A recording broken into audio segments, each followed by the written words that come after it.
Hello, everyone. Welcome in. How we doing? It's episode 56 of the Offensive Charm podcast. Welcome. Glad you all could be here. Thank you for stopping by. Hello. Oh, how's your zombie Jesus weekend? Work. My weekend was work. All my weekends are work, indeed. But hey, I know someone among us had a pretty good Easter weekend. Ding, ding, ding. I'm sure Asta had a fantastic Easter weekend. I bet you're Yeah, right. you know, I mean, Yeah, I don't know if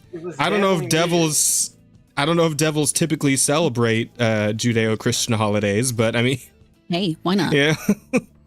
I mean, Maybe. you know, the resurrection of Christ was pretty metal, if you ask me. You know. Yeah. Huh? You know what? Yeah, I guess you got a point, huh? It probably was. It probably was pretty sick, right? If you just imagine it was like a fucking like a DMC1 moment, right? Like Jesus just lifting himself up off of the cross, Bro, like off the fucking cross, like Dante off of Alistair. Yeah. No, that would be fucking amazing, dog. But nah, I remember I was there. Like I remember everybody see, oh my God, it's Jesus Cristo, Mel, and I was like, oh my God, it's Jesus Cristo, and then everybody got a high five from his like whole hand. We put that on a shirt and we call that shit Christ Revival Tour. But like Christ is in like fucking, it's in like Megadeth font or some shit, right? Christ Revival Tour is absolutely going in. Yes. Bro, just make the fucking like trace the scene from Devil May Cry 1 where where Dante's rising, but it's just Jesus and the cross. Exactly. Holy shit. This is an amazing idea. If any other artists out there who can make this happen. I am not gonna get that commission. I'm not taking that shit. I'm not gonna put that shit on my name. Are you crazy? What if I said pretty please, Asta? Okay. Also, what the fuck are you scared of blaspheming for? You're a fucking devil. Hey, What do you mean? You know what? The fuck do you care? You have more such a evil? good point. I'm put doing you further it. in hell. You know what? I have drawn nuns having sex. I will draw Jesus Christ rising from the dead. There you go. Brazil, Hey. how much would we get? Right? I mean, the thing is, yeah, you're right. I'm in Brazil. Like, Jesus is right here. Yeah, you already have him sealed in the stone. Yeah. You might as well. What if I draw him resurrecting and then he gets mad at me and he comes out of the stone and slap me in the face? Like, what then, huh? I imagine your sounds like whole you fucking problem. like considering the size of that statue, I think your whole neighborhood's fucked at that point. But Stomped out like a flea. Ooh. I think you're taking a few city blocks with you at that point, Asta. Yeah. You see what you made me do. You see what you destroyed my city because you want a sick merch. Yeah, no, but would it not be worth it though? In the end, I think it would be. Sounds like I a honestly reasonable believe. trade, in my opinion. All right, Absolutely. I guess. I mean, sure. I will pay the price if I must. Hang on, I got this cool little egg. If I say I sacrifice, and we'll just drop. What? How many Brazilians does it take to get a sick shirt? How many Brazilian lives must go? How much Only Brazilians for a blood shirt. must- That definitely sounds like a title. The fucking oh my god, what was the name of the fucking brown people in Full Metal Alchemist again? Like, Oh, the Ishvalians. I think. yeah, how many like the fucking Ishvalan incident for the Philosopher's Stone ain't gotta have shit on this, brother. I was gonna just spin aside the entire race of Brazil just to make a sick shirt called the Philosopher's shirt. And then Asta's gonna come after us with newly white hair and a fucking like tatted up arm. Oh my god. God. Fucking- Revenge for the Brazilians. Oh my god. I need a cool name. I can't have it called Asta anymore. I need like a Scar or some shit. Well, you can't be Scar because he was Scar. Yeah, he was. And yes, I need a new name. I need some sort of. I need you my gotta body be, to be mutilated in a way that's different from Scar, so I can have a different name based on my disability. We'll call you Slit.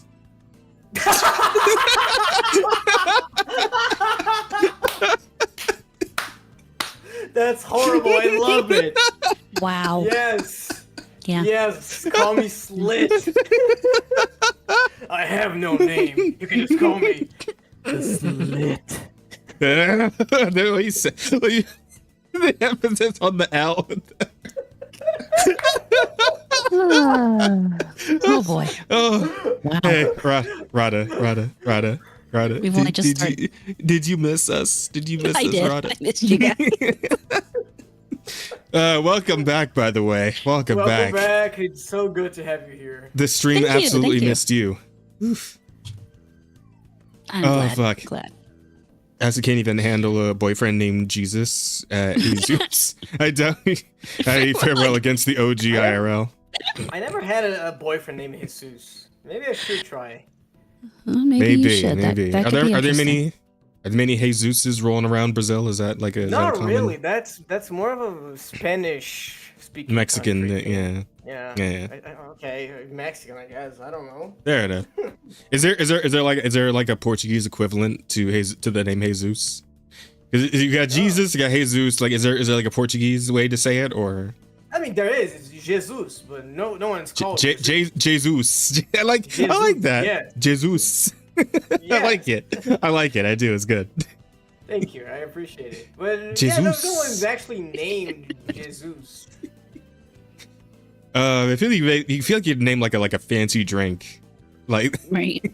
A fancy drink. Jesus.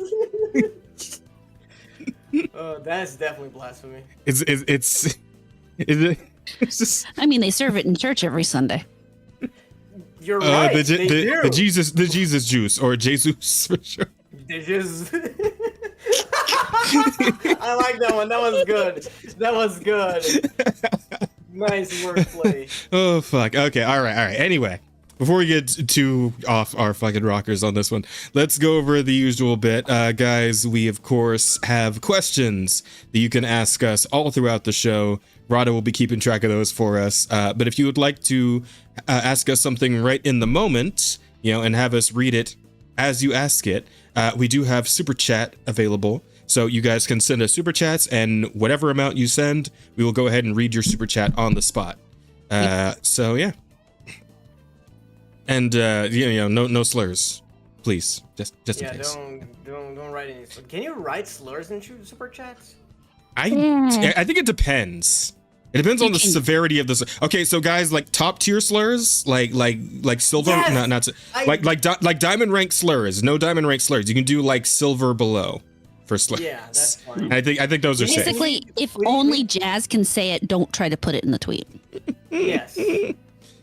Oh fuck! I'm still dodging homelessness, so I'll be sticking to the freeloader submission route. You know what? That works. That's totally fine, MDA. No worries. That is Listen, so real of you. super chat should only be given if it's within your means, of course, and we will appreciate it as always, but you guys are not obligated to pay us anything. We just really like it if you would pay us something. I like money, and it's a lot easier to pretend to be excited if I have some. Especially after getting married. Yeah. I feel Speaking like that's a good segue. Isn't yeah, it? speaking of, it might be time to get into the week. Sarada, you had a week end I had of the sorts. week of weeks. All right, tell us all about it. My week started on Monday, where I really just ran around trying to get packed. Then I drove to Vegas on Tuesday. That's 13 hours straight from Montana to Nevada. And we had to deal with the lovely traffic in Salt Lake City. So if anybody here lives in Salt Lake City, fuck your traffic. And then, then we get to Vegas and do some hanging out things, because the whole Friday Night Tights crew was there. And so, we got to hang out with some of them on Wednesday and Thursday. Really? Which ones did you meet? Oh, I've met all of them. Damn, Jeremy wasn't there. He was in Florida because his mother's ill. But Gary, Quarter Black, comics. Ryan was there, X-Ray Girl. Of course, did you ask any of them if they'd be willing to come to our podcast sometime? Well, no, not there. I wouldn't do that there. But if you give me a good time period, I can always hit them up. I'm sure there's a few who wouldn't mind coming by and hanging out. You know that we do the guests every other week, and we definitely need someone for next week. So next week's probably too soon, but okay, maybe week after, maybe the week after the week after that. Yeah, let me next talk to some people, see what I can do, because I mean that's always the problem is most of them are more than happy to go on just about any stream. If any of you people out there have a stream, you don't have to have actually met them or talked to them before. Send them a message there. As long as they can make the time work, they're willing to come on your streams, and so that is what I will do. What I will do is I will say that I obviously probably am not going to be able to get Gary. His schedule is really wild, but there are plenty of others I can talk to that might be glad to stop by. I again can't make any promises, but I'm always willing to talk to friends. Might as well give it a shot. So we did that Wednesday and Thursday, and then 7 a.m. on Friday I got up so that people could do my hair and makeup, and then at 11 I went and I got married. I like how you said 7 a.m. as if that were like difficult. I hate. Yeah, there's so much pain in your voice. It's difficult for me. It's very difficult. It was. I had to get up at 6:30 in the morning so that I could be ready to be sitting in a chair where someone was curling my hair and putting makeup on my face at 7. Then I had to sit still, very still, and not do anything with my face or hair so that it didn't ruin my face or hair for about 2 hours before we went to the venue to get married. And then I got married. Oh, you soft little bitch. I've been waking up at like 5 a.m. every day. It's just to go to work. I'm sorry, Ms. Worker. The guy who's an American worker. I go to sleep about 3 in the morning. Generally. Oh yeah, I guess you're in Vegas, yeah. Doing all kinds of crazy shit. On a regular day, I go to sleep about 3 in the morning. Oh goddamn! And the fuck? Then that's crazy. That's why I don't generally do 7 in the morning, because that's only about 4 hours after I've been to sleep. My fair enough. Time schedule is off compared to most people's. I am when they say, "Are you a night owl?" Yes, I am the night owl. I am the person who would prefer to be up if I could until about 4 or 5 in the morning, and then not get up for 8 hours after I went to sleep. But apparently, this world does not understand that kind of thing. They want me to do this weird 9 to 5 thing, and that doesn't work for me. So we have worked out an in-between deal where I get up at about 9. Between 9 and 10, and then I do the things that support my lifestyle, and then I come home and I cook for everybody, and that's my life. So hey, don't worry. Soon enough, we'll all be big time content creators that we can just live off of that instead, make our own hours. It'll be great. So totally not going to be difficult. Anyway, not at all. No, we got this. It'll be great. So low diff. Oh yeah, it'll be fine. But I got married. I married my sheepsidian. Oh yes, congratulations! Woo! Was my minister. Yeah. Great. The whole thing went great. It was fantastic. It was possibly the best wedding I could have ever asked for. The people who showed up and supported me, and the people who were there, meant everything to me. So it was a really great. I mean, I had everybody I wanted to there. It was just about perfect. I could nitpick has to things, take note but that doesn't include us because we weren't there. Yeah. Well, if you guys could have come, I would have invited you. But I happen to know at least one of you would have some problems. Yeah. I mean, one of us, you know. Fair. I mean, he's black. He would have been late. Yeah. Like here's the thing, like Vegas isn't even that far a drive for me. It's just I fucking work weekends, so. Yeah, I know. But I mean, you should have hopefully been able to watch the stream. I mean, I did send you guys the link, didn't I? I don't think you did, unless you did. Where would you would have sent that? I don't know. Yeah. Okay. Well, I think maybe you didn't then. Well, you didn't send it in. It was on Twitter. Does that help? I did put it on Twitter. I was at work. I didn't see it. I saw your promotion, like the promotion art. I saw that and I retweeted that, but like the link to the stream, I didn't see. I didn't know you were streaming.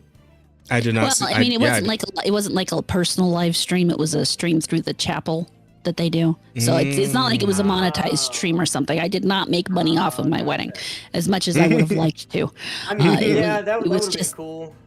The chapel we went through. So for the record, if any of you plan to get married, I absolutely 100% advise going to Vegas and doing it there, because for one, they make all the planning so much easier. You don't have to do any of the cleanup. You don't have to do any of the setup. You go in, you do the half-hour thing, you're out, you're done. It's great. Highly recommend the entire process, except for the part where I have to fucking pay the government, but that's an entirely different issue. But yeah, it was very much worth doing it there. And I will make sure you guys, actually, I'll do that while we're talking, but I will make sure you guys get the link, because it's still up on the chapel's website.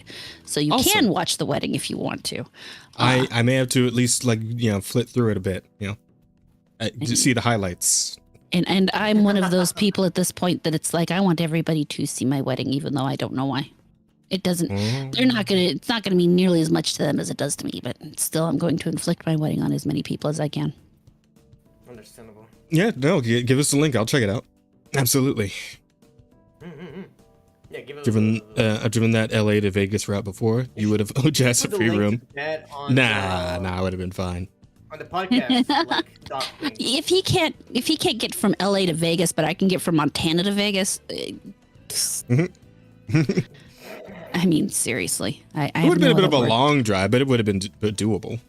Absolutely. All right, I've got it in the DM for you guys. Skipped work. Thank you. To be there. Yes. Just skipped work to be there. Which would have been difficult because I don't actually have a whole lot of sick hours on hand right now. So yeah. But it was a great time. I had my last week was absolutely fantastic. I didn't get to do a lot of video gaming. I did get to do reading. So on top of getting married, I have book recommendations for everybody. So it's called After Moses, and it's by Michael Caine. And this is, if you've ever watched Firefly, it's like Firefly, but better. I have not. I've heard of it many times throughout the course of my life at this point, but especially since my internet life. Sci-fi space western. Sci-fi space western. It does sound cool. It does sound like something that'd be interesting to me. Oh, it's great. I mean, just never got around to watching it.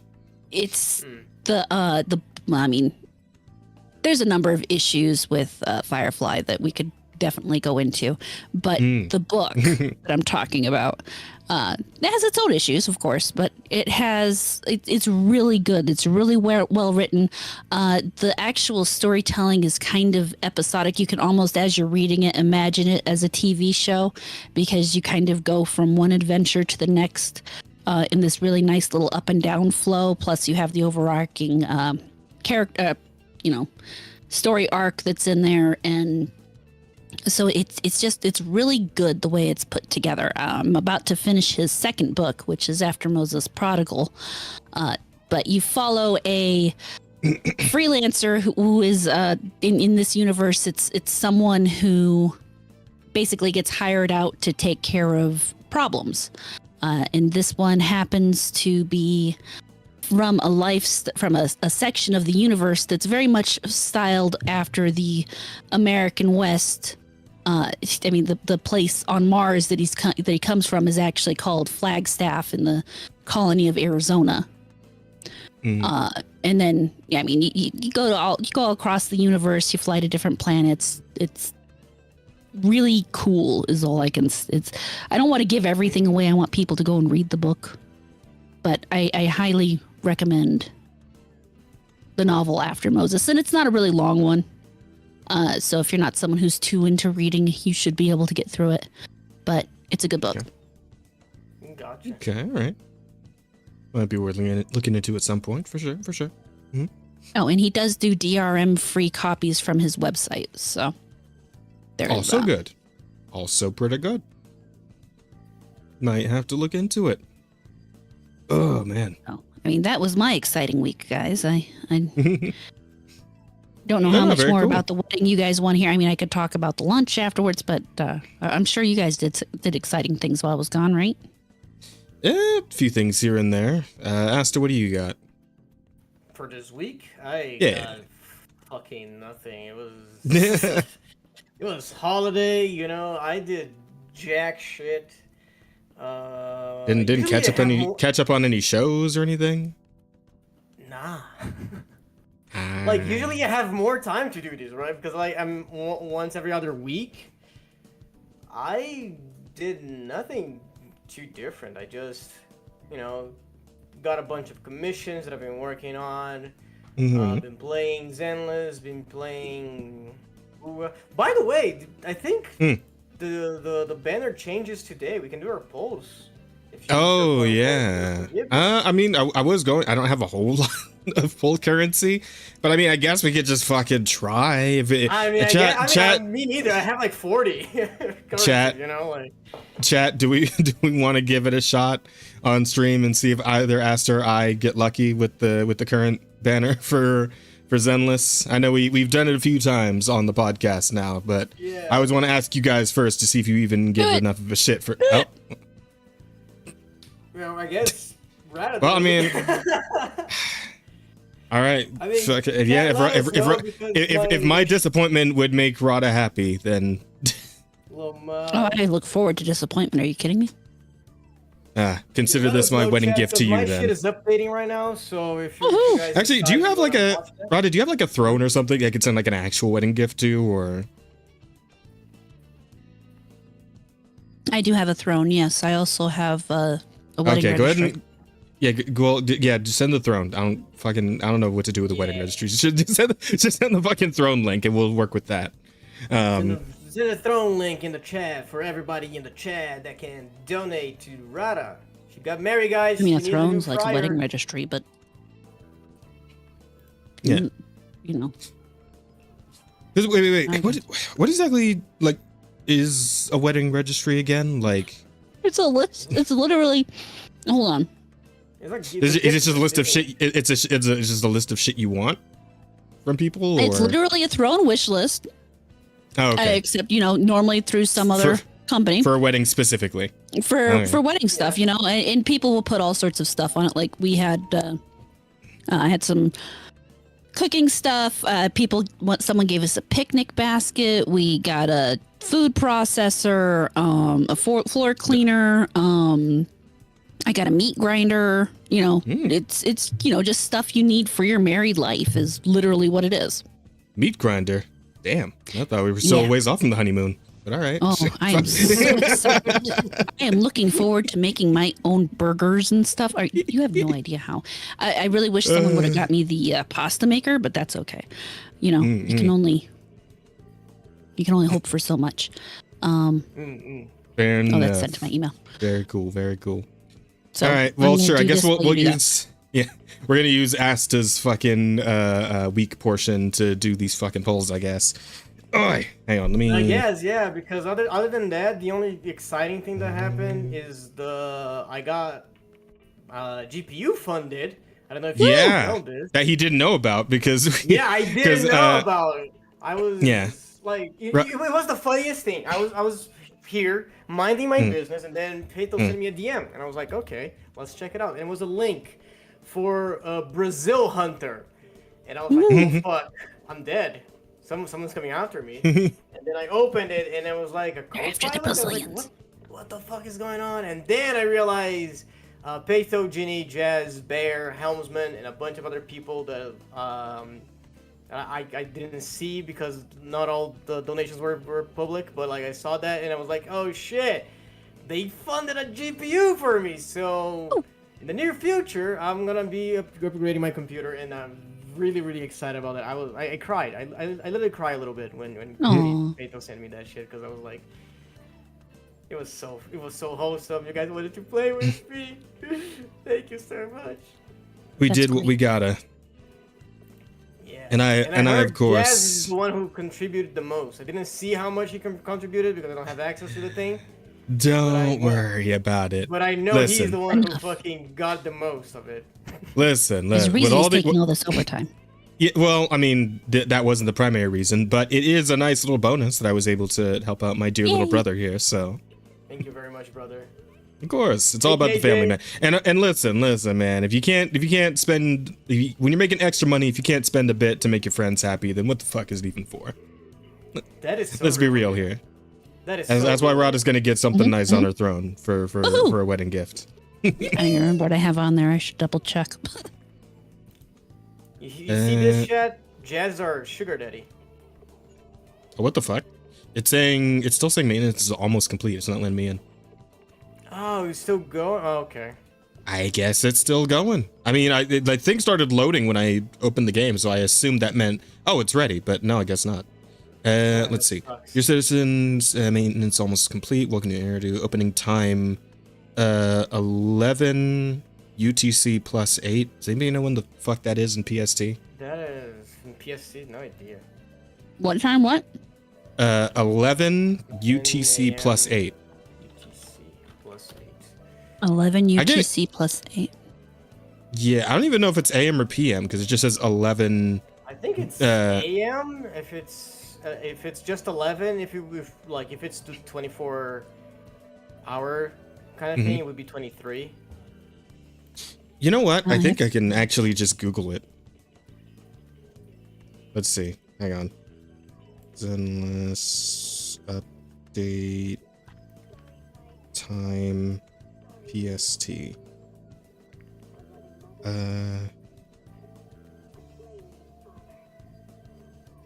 Which update is this? 1.7? Yep. Let's see. Wow, it seems it's saying 8 p.m. It's saying fucking 8 p.m., which is, I think, a fair bit later than the last few updates. But yeah, I guess it's going to be a couple extra hours. Another hour and a half from now at the very... Yeah, that's what it's saying when I Google it. So... Yeah. Yeah. Because UTC...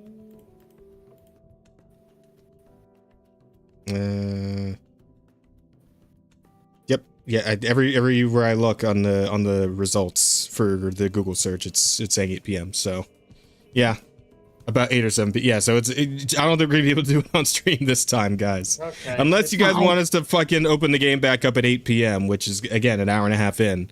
So, I mean, assuming we'll probably still be going by then. If you guys really want the polls, we can do it then. Someone's gonna have to remind me though, because I'm gonna fucking forget. So. Yeah, I'm also not gonna remember that one, especially when I'm engrossed in the news. Yeah. Okay. Very engrossing news that we have for this week. Quite engrossing indeed. Gross. Gotcha. Yep. Yes. So let me see. As far as I'm concerned, hey, overtime. Shit tons of overtime because my job is offering a lot of overtime again. So I'm doing a lot of overtime because, hey, you know what? There's still some credit cards that need paying off, and you know, it's just nice to have some extra money on the side anyway. You know, the funny thing, right? Sorry, phlegm in there. You're good. The funny thing is that, weird. like, what? Saying a bit of phlegm in my throat? Like, what do you mean? No, the way it sounded when it was there was weird. Oh man. Oh. But yeah, the funny thing is that, like, because I usually work 12-hour shifts, right? That's like my normal shift. So what I decided to do is because, like, here's the thing, right? Back in, and I think pretty sure I've told this story before. Back during COVID times, they also had like a shit ton of overtime in the warehouse in which I work, because we do like construction products and shit of that nature, right? And a lot of that going on during COVID with like the temporary shelters and all that kind of shit, right? So we had a lot of work around then, which means we had a fucking fuck ton of overtime. And this was also at the time I was still living with my folks. And I'm like, well, I've been looking for a good opportunity to move out. And so now I have a chance at a lot of extra money. So this, I might just go fucking hard as possible and, you know, make it happen, right?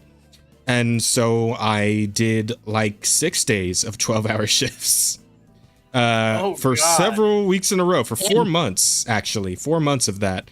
And yeah, that shit fucked me up a little bit, but I was earning like nearly $3,000 every 2 weeks. And by the time I got done with all that, my earnings were like overall, because there's also the fact that we have this thing called success share, which is essentially just like a little employee bonus thing that we do every 3 months or so. And that is basically, it depends on like how well the business is doing, and every employee in the building gets like a little share of that.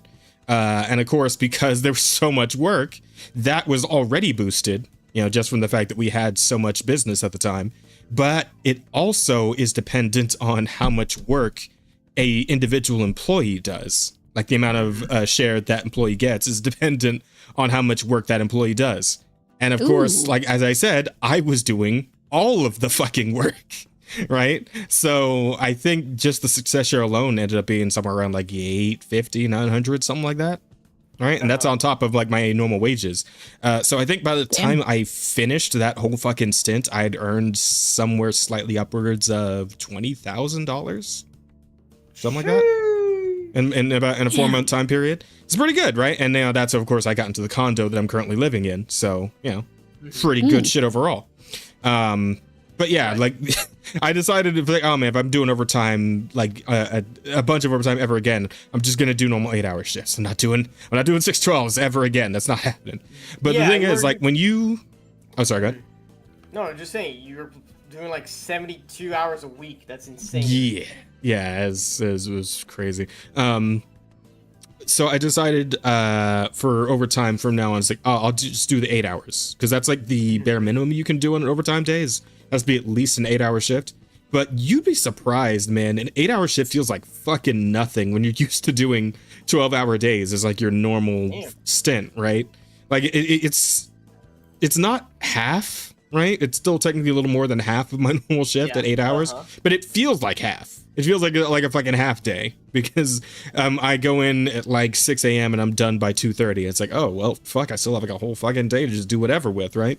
So there's that. So I did overtime last week and this week, so I'll probably get a nice hefty bonus to my next paycheck, because that'll be, what, 120 hours of work altogether? I think it's because that's like 60 hours per week. Yeah, so this would be a pretty good paycheck. And of course, I'm still waiting on my tax return too. I'm still due like $2,000 or so. That should be coming in the next couple of weeks, I think. So yeah, money's good right now. I'm doing all right money wise. Nice. Doing okay. So there's that. With all the overtime, I've been doing a lot of reading in my webtoon app, because my fucking my manga app got bricked, so now I need to find a new one. Yeah, it sucks a bunch of shit, and I have to get all of the manga I was reading out of that app into a different one, right? So I can find a new one to read. And you have to figure out where you were in each of them. Yeah, it's rough.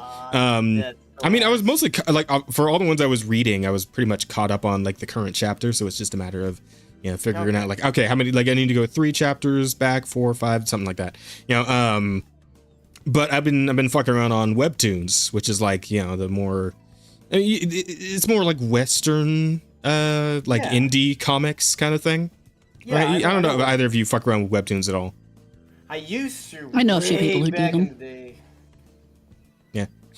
They're pretty good. They're pretty all right. And, get a bunch of comics for free. And, I mean, obviously they got the little premium. If you buy coins, you can read this comic earlier, all that shit. Usually I just read up to whatever the free point is and then just go from there. Right. And then just wait on the weeklies. But, yeah, I've been just catch up a bunch of webtoons. There's been some fun ones in there. That's where I've been reading a lot of my like gushy fucking romance saccharine bullshit comics. But like I like those because I don't know, I'm kind of a mushy guy on the inside. I'm mushy on the inside, I'm tough on the outside. He is a girl. Shut up, Rada. Anyway, but I did find a fun one because like I never really feel the need to talk about like a romance mangas or comics or whatever, because they're usually all kind of a dime a dozen sort of deal. But I did find one with a fun little gimmick, and it's called Heart Acres, I think, because of course it fucking is, because it's a romance comic, so of course it's called fucking Heart Acres. But the thing here, like the story of it, the conceit of the story is there's this guy who his whole life just becomes fucked in an instant, right? Loses his job, His girlfriend dumps him. He gets evicted from his fucking apartment. All this shit all at once, right? And it's like, well, fuck, what am I gonna do now? All of a sudden, Grandma calls him up and he's like, hey, I heard about your predicament, Sonny. Why don't you come meet me and talk to me about this thing I need help with? And he's like, oh, okay, fuck it. And he shows up and he's like, okay, so I got this old ass fucked up mansion that I used to live in, and it's all decrepit and shit. I want you to go in and fix up the whole thing for me. And he's like, well, fuck. Because he's asking him to do like an entire like estate's worth of work, and like the whole shit's like overgrown, the lawn's fucked up to hell, like there's like a forest nearby and that's like got all kinds of junk and bullshit in it. There's a river that's like the water's turned green and shit, like it's awful, right? It's fucked up and awful. It's derelict. The word derelict is a bit of a bit of an understatement here, right? That sort of thing. Wow. But he gets to live there for free, so as long as he's working on it and all that shit. And it's like, okay, cool. So he goes up in there and he's like, okay, well, let's do this, that, and the other, etc., and so on. It turns out there's some fucking ghosts up in there, right? There's 5 ghosts. 5 cute girl ghosts. Of course. There it is. There it is. The so that's anime aspect.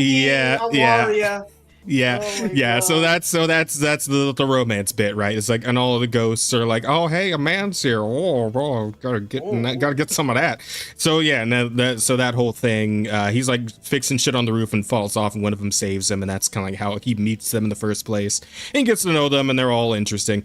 But what I found kind of interesting about it, right, is that each of the ghosts that inhabit this estate are all from like different points in history, right? Okay. So there's one that's like a 70s like free love hippy dippy chick, right? And there's one who's like 80s like, how to put it, like kind of disco-ish, kind of like roadie kind of thing, like she's all listening to music and shit. One of them's like a World War One, like this chick looks like she was like one of those girls painted on the side of like a B-52 bomber kind of deal, right? Gotcha. like that sort of thing. One of them's like from the 1800s, and she's just a very prim, proper lady sort of deal. And then the last one, who is like this horrific, murderous demon ghost. It is not clear what time period she's from. She wears like a torn dress and like a corset kind of thing, so I'm assuming maybe like somewhere in the 1600s or something. I don't know, but like, but yeah, it's a fun gimmick, it's a cool thing, and it's like they all have kind of quirks that tie into their like time periods that they're from. So that's a fun read. And it's nice little romantic comedy kind of thing. Yeah, so I recommend it. I think it's pretty alright. There was an anime rom-com version of Ghosts. Yep, pretty much. This is Ghosts. Murderous demon ghost sounds like potential best girl. Yeah, it's funny, man, because like she is charming in her own weird way. She's very into stabbing, you know, always trying to stab people with her little knife. Very into murder. She has purple hair and green eyes, so I immediately thought of Lumi, you know, with her gore fetish. So there's that. Yeah. I should send this character to Lumi, see what she thinks, because she might be super down with it. I don't know. But yeah. And that's like an ongoing little comic, so that's fun. That's been fun to read. What else? Right. So, some of you may already know this, because it's a bit of a big news story today. But they went ahead and shadow dropped the fucking Oblivion remake. Bethesda did. That just dropped out of nowhere. And became like the big talking point of today. You know, people are still yapping about it over on Twitter. You know, good things, bad things, all this, that, and the other. But I went ahead and bought it when I got as soon as I got home from work, because I was been kind of curious about like the older Skyrim, the older Elder Scrolls games, because I've only ever played Skyrim, right? That's the only one that I ever played to completion. Oh, I never went back for the DLC. I kind of want to do that at some point, because I do have the complete edition on Steam. I don't even know when the fuck I got it, but I do have it. I mean, it's the Skyrim Complete Edition on Steam. Everybody has it. It's like, apparently, I don't know, like they gave it out for free at some point, like fucking Left 4 Dead. Yeah, it's fucking Una. It's fucking Uno. It comes with your Steam. Yeah, something like that. But I was kind of curious about like the older games, like Oblivion and Morrowind and shit. But it's like I don't know, I just never had time or enough interest to go back and actually look into them. I'm pretty sure those are also on Steam, so I could have gone and played them at any point. But I only beat Shivering Isles on Oblivion, never beat the other DLC or the main storyline. So as far as I understand it, this remake, remaster, whatever the fuck you would call it, does include all the DLC in it. So that's cool. And they're selling it for $50, so less than full price. That's pretty all right. That's not bad. That's nice. Funny because there are people still complaining about the price. Really? Yeah. It's $50 for an old game, and I'm like, yeah, but they did totally remaster the whole game. It's not like. Yeah, and like remade all the. It's kind of like the how was it, like the Spyro Reignited trilogy kind of deal, right? Where it's like they made whole new, they updated the models entirely, the environments look like this game looks really nice. I will say that right off the rip. The game looks really good. The character models are extremely detailed. It's very pretty. It's very, very pretty. I will say that off the jump. I will say there's a picture of an Argonian out there that I've seen that looks a lot like, and this is really going to tell you guys how old I am. Looks like the son from the movie Dinosaur, from the TV show Dinosaurs. If you remember that TV show. I do. I never watched it myself, but I am aware of it because I've seen like clips and whatnot. You never watched it? Damn. Oh god, it's a good show. It was hilarious. But yeah, the Argonian I've seen the picture of looks exactly like the fucking son. That's crazy. I haven't seen that image. It's great for folks that are new to it, but for someone who spent over 1K hours on the OG version, $50 is more than I'd be willing to spend. Yeah, it's fair. That is fair. Yeah. What I'm saying is that, like, for someone like me who's never played it, it's essentially a new Elder Scrolls for me. It feels good, and I feel like the price is reasonable enough, especially the way the prices for gaming are trending these days. Is getting a little out of hand in some areas. So a nice little $50 offering. And again, it's an update. It's got all updated graphics and shit. It's got all the DLC included. The game looks and runs really nicely. I can't complain. It's all right. Solid. So I fucked around in that a little bit. The character creator sucks shit. It's bad. It's not great.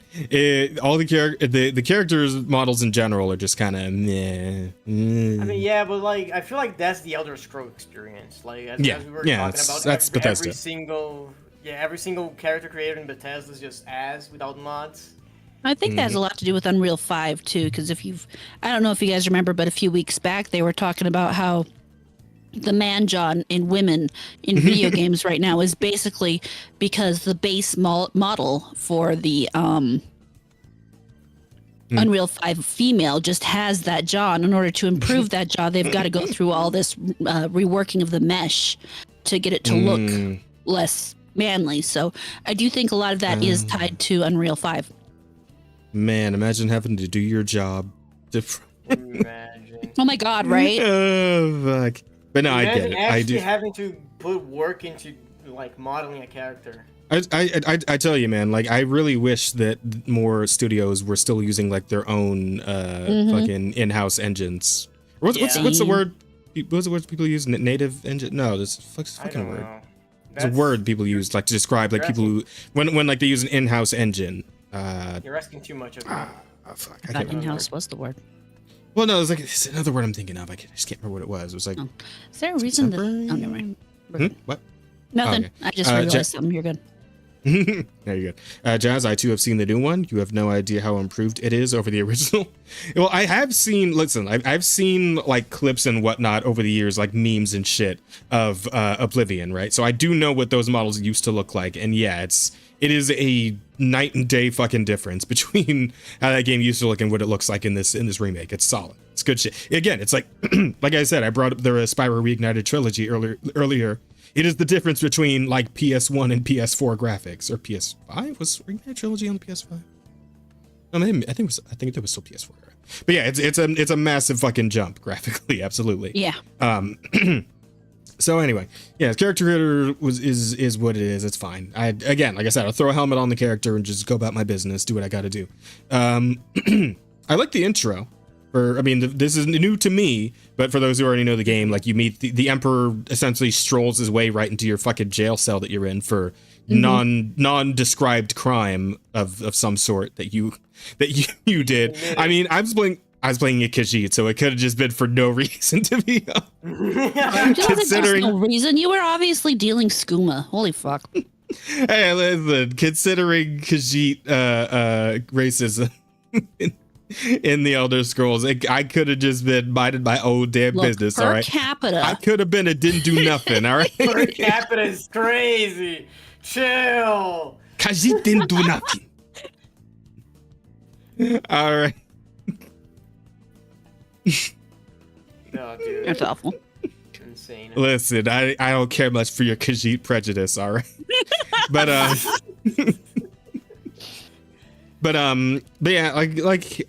because I rolled Khajiit in Skyrim too, because I saw the benefit of, hey, you do more damage unarmed because you have claws and shit. And it's like, oh, that sounds awesome. I would love to just punch people to death all the time. And I assume it's the same deal for. Yeah, I did. Absolutely, I did.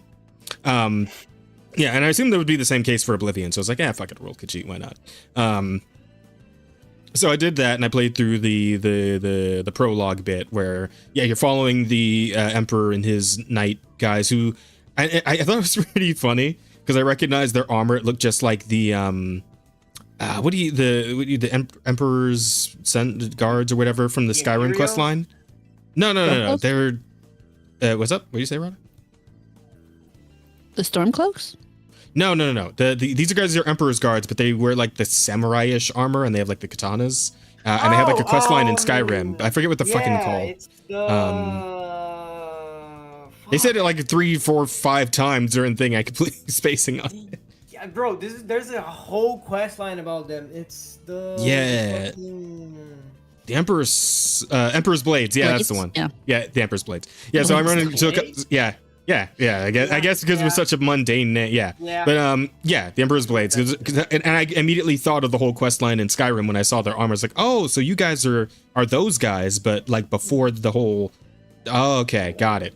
So I imagine I'm gonna have a lot of moments like that where it's like I'm just noticing shit, because apparently this game is supposed to be like a sort of lead-in to the events of Skyrim.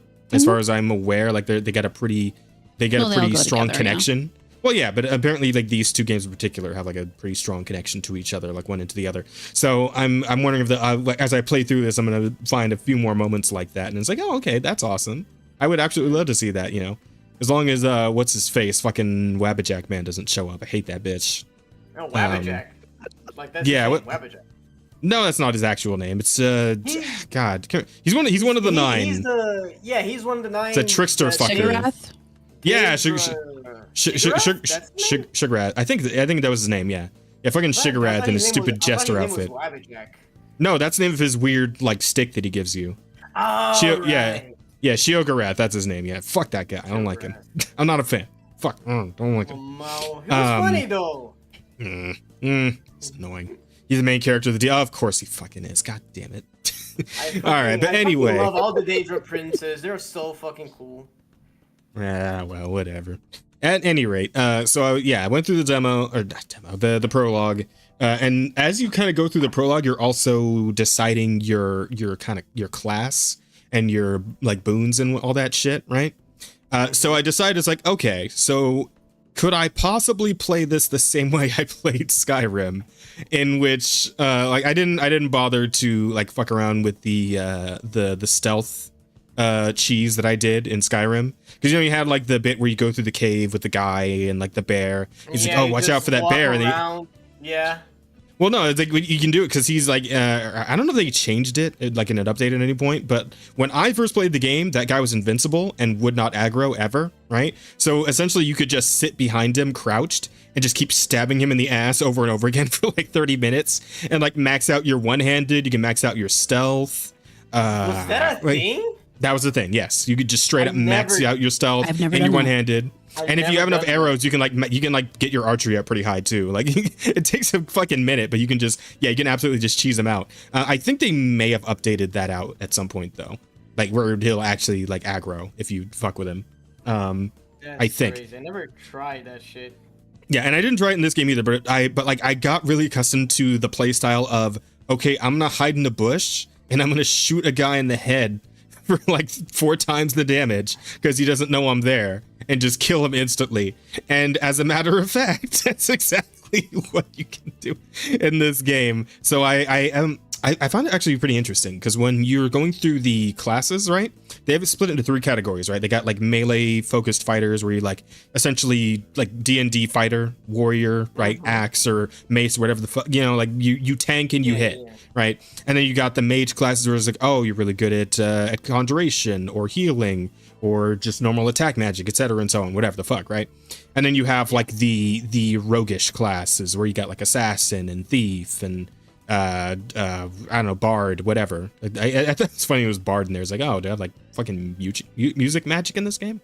Because I don't remember anything like that in Skyrim, but bard is a class option too, and I think that is more with like social skills, like, you know, obviously charisma stat kind of thing. Commenting to erase spoilers, don't look up. Oh. Oh no. Hate to tell him, but it's too late. You already saw it. Yeah, I do see it. God damn it, NDA. Well, alrighty then. Well, so much for that. I'll not repeat it out loud just in case anyone's listening to this via audio later. But we really should put ourselves up on like SoundCloud or something, shouldn't we? Yeah, like don't spoil the 40-year-old or not 40, 10+-year-old game. Yeah, I'm not gonna fault anybody for letting any of that. Year that shit is like 2006, 7. I guess. Hang on. I'm actually curious. When did Oblivion is old, dog. Like Skyrim is 2011. That I know for sure. I was trying not to remember exactly how old it is because that just makes me feel older. Oh, he's right. 2006. It is an almost 20-year-old game. It's a 20-year-old game. Oh, yeah, so... fuck. 15. No harm done. No. You know. No. That's almost 20, NDA. Because remember, it's 2025 right now. It's an almost 20-year-old game. Yep. Fucking Christ. Oh, man. That mindfuck is way better if you know it afterwards. It's fine. It's fine. Listen. Spoilers don't really damage me the way they do a lot of people, because I'm more interested in like the journey up to that point. Like if someone sits me down, ties me to a chair, and like explains the entire adventure to me, then we got a fucking problem. But if you tell me how the story ends and I'm allowed to get from point A to point B by myself and understand how we got from point A to point B, then I'm good. That's fine. I can work with that. I end up like viewing it like a in media res, right? Where it's like where you know in media res, right? Where in like a story starts like somewhere near the end, like near the fucking climax, and then the guy's like, "Hey, yep, that's me. But you're wondering how I got here. Well, let me take you back to 3 days ago, or you know that shit, right? That sort of thing." So I essentially treat it like that. Yeah, that makes sense. Never mind that. I realized I missed a bit. No, you're good. But anyway, yeah, so I was sorting out the character stats and all that shit. But I found it very interesting because outside of the classes that you can choose that are like presets, you're also allowed to just make up a class with whatever like combination of skills and boons that you want to do, right? Like obviously you're still limited to how many you can choose, but you can kind of just hodgepodge, mismatch whatever like mix of stuff that you want to do. And I remember that being a thing in Skyrim. And if it was, I don't know, I just never did it. I mean, Skyrim didn't really have any defined classes. You just went out and improved your skills as you wanted. Okay, yeah, all right. You could very much just go like, you know those stones in the beginning of the game where they rise your ability or whatever. Like you can just swap between them. So like if you get to a certain level that you're satisfied with, you can just go back, take the stone and take the XP. Boost for the other skills, so you can basically just max out every single skill in Skyrim. I feel like there's a limit, but at the like if you reach the limit in levels in Skyrim, you're gonna already run out of stuff to do. Yeah. Well, I mean, there was another exploit back when I played the game, and again, this was a pirated copy that worked on a fucking MacBook, so there was no way to update it, but that was also mean there was no way to patch it, right? Which means all exploits worked forever on that version. And there was one in there from very early on in the game where, because you know how near the end of base Skyrim you get your hands on an Elder Scroll, and if you use it, you can just boost a stat, like any given stat by like 5, I think, something like that. well, there was a glitch back then where there was like a bookshelf. I don't remember if it was in your house or some other random place, but there was a bookshelf that you could put the Elder Scroll on that bookshelf. And it would like, I forget what the exact thing you had to do was, but there was a way to just duplicate the Elder Scroll over and over and over again. And you could use it over and over and over until all your stats in every category were completely maxed out. And I absolutely did that. And then I just fucked around and like killed every village. So, Oh God. well, I mean, listen. Okay, listen. You tell me who played fucking Skyrim and finished the main story and then did everything else, DLC, all that shit, and then didn't kill everyone in the world after that because they got bored. Everyone did it. Come on. I never finished the storyline, so I have thousands of hours in that game. I never finished the storyline. Okay, well, I finished the game. I finished the game and then I started a new one with a different character and I roleplayed differently. I never killed everybody. Yeah, no, I got bored. I wanted to see what would happen, so I learned how to summon fucking Dwemer Lords or Drager Lord, the demon guys, the fucking the red horned demon guys Daedra with their Lords. fuck. Daedra Lords, yeah. So I learned, I got my match up to a point where I could summon 2 of them, and I would just sick them on random villagers. Just watch them kill every. And when the guard showed up, they just get fucking folded too, because those guys are way overpowered. They're super busted. They're way too fucking strong for any any normal NPC in the game to deal with. So yeah, they would just annihilate whole villages by them. And I would just sit back and watch, pretty much. It's really funny. Bro's a psycho. Listen, Asta, listen. It's a video game. It's a video game. I know it's a video game. You're still a psychopath. What do you mean? They're not living, Asta. I can harass them and destroy them all I want to. All right. Listen. Listen. Lord. Okay. You know. No. You do whatever you do. At least I never played The Sims. All right. Those are the Sims players, man. Those guys are you know what? those are the true sadists. All right. Those Sims players that do all kinds of fucked up shit. It's so real because every bitch that I know that plays The Sims just has like this weird ritual going on. All right, like my sibling has this challenge, and the challenge is to have as many children as possible in as little generations as possible. Right? That's weird. Yeah. And they have like spreadsheets and they have rules. Like you can't have the same more than one baby with the same sim. You have to like seduce other ones, you know. Yeah, that's weird. And it's so fucking crazy. Like the amount of effort. Not only my sibling, but like this whole community of simmers that just go nuts over this sort of challenge. Did not do that. Yeah. Something else. Those Sims players, man, they're crazy. But anyway, so I did all that. I got out of the prologue area, and then the game is essentially like a little pop-up says, hey, so you got this little pointer on your map here, so that's where you need to go. But also, if you want to just fuck off into the wilderness, by all means, right? So, like the leash is off, do whatever the fuck you want. And that's like 30 minutes into playing the game, right? So it's like, oh, man, awesome. That's some good open world type shit right there. And so I went ahead and found myself a little cave, and there were some bandits in there. And I got down in my little crouch position and hid myself and pulled my bow out and just sniped all of them. Wow. And I one-shot every single one of them because they're just bitch-ass bandits, and I do 3 times the damage with my stealth attacks. So yeah, just kind of grinding out stealth. And that's kind of where I left off, is just clearing out that cave, because then I had to come here and hang out with you guys and do the podcast. So.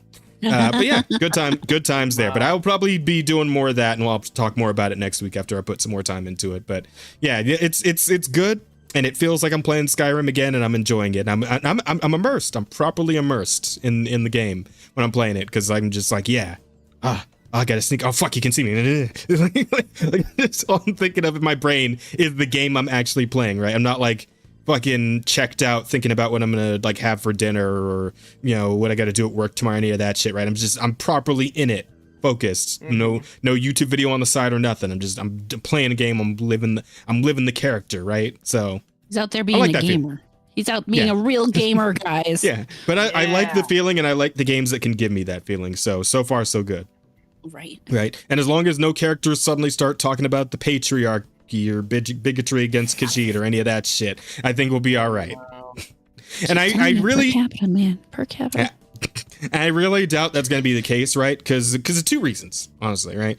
One, we know Bethesda's pretty fucking lazy these days, so I really doubt they're going to take the opportunity to go and rewrite a bunch of shit or redesign a bunch of characters to do an agenda or any of that. So I think they're just going to take everything they had in Oblivion and just roll with that to make it as easy on themselves as possible. And two, they know that their fucking fan base is rabid, especially when it comes to Oblivion. Especially when it comes to fucking Oblivion, right? And, considering the fact that they're already, on like 2 misses out of 3, right? With like the last couple of games, what was fucking Fallout 76 and goddamn Starfield, right? They already know they're kind of on thin ice with their own audience. They're probably not going to take any chances. And especially with fucking Oblivion, right? If they fuck that up, like, oh God, it would be the apocalypse for that studio. So they'd be done. They'd be fucked. Since we're talking about Oblivion news, we've already talked about the body type 1 or 2 thing. So there are already mods out there for there were already mods out there for making the body type male female instead of type 1 type 2. Apparently Nexus Mods has already gone ahead and banned that. Oh fuck, already, huh? Yeah, Oh Lord. Apparently took them about 2 hours to go ahead and just ban it. I mean, to be fair, that mod probably took 2 hours to be made. Or probably not even that. It's Probably, just changing the text, right? Mod at most, really. Yeah. I do like. I'm just like kind of, I don't know, about this whole thing, right? Because again, the body type 1 and 2, I get it. Canary in the coal mine moment. We've had this sort of shit in games that have been ruined by further incursions of agenda and all that shit. It's not necessarily a deal breaker for me if it's just the body type 1 and 2 thing, right? I can fucking live with it if that's all it is. Again, I've been playing Monster Hunter Wilds and it has the same shit, but that game is amazing and it's great and all the armors are cool and the weapons are fun and all that good shit, right? And as far as I can tell so far, again, I've only played like an hour and a half of the actual game as of now, but as far as I can tell, it's just the body type 1 and 2 thing. I can live with that. That's fine. Though I do find it kind of funny because like we're doing, instead of saying male, female, we're doing body type 1 and 2, presumably for, I guess, the non-binaries or whatever, right? Yeah. And I think about it and it's like, yeah, here you go, representation for the non-binaries. Now choose one of these 2 options. One, type A or type B. And we know that one is male. Like, oh man, like, type 1 sure does look like a female shape and type 2 sure does look like a male shape. Like, it's like... It's still just 2 options, right? So it's still kind of a binary. You think? No, it's 100% binary when you look at the definition of the word binary. That's the funny thing is, it's like, why even change it? Did they, and since you've played, did they provide any other, did they provide pronoun? I would assume they didn't provide pronoun options since that would also be all the fuck over the place if they had done that.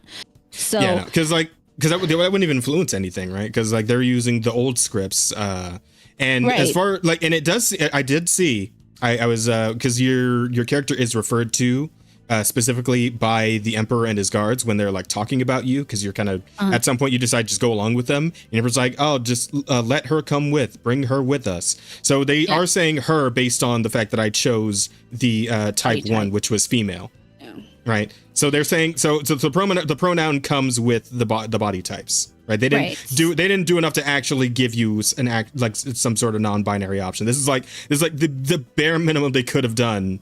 And like, yeah, in the original version of the game, as far as I know, it was male and female. So this seems like the most pointless fucking thing they could have done. And that's the sad thing who is that even for?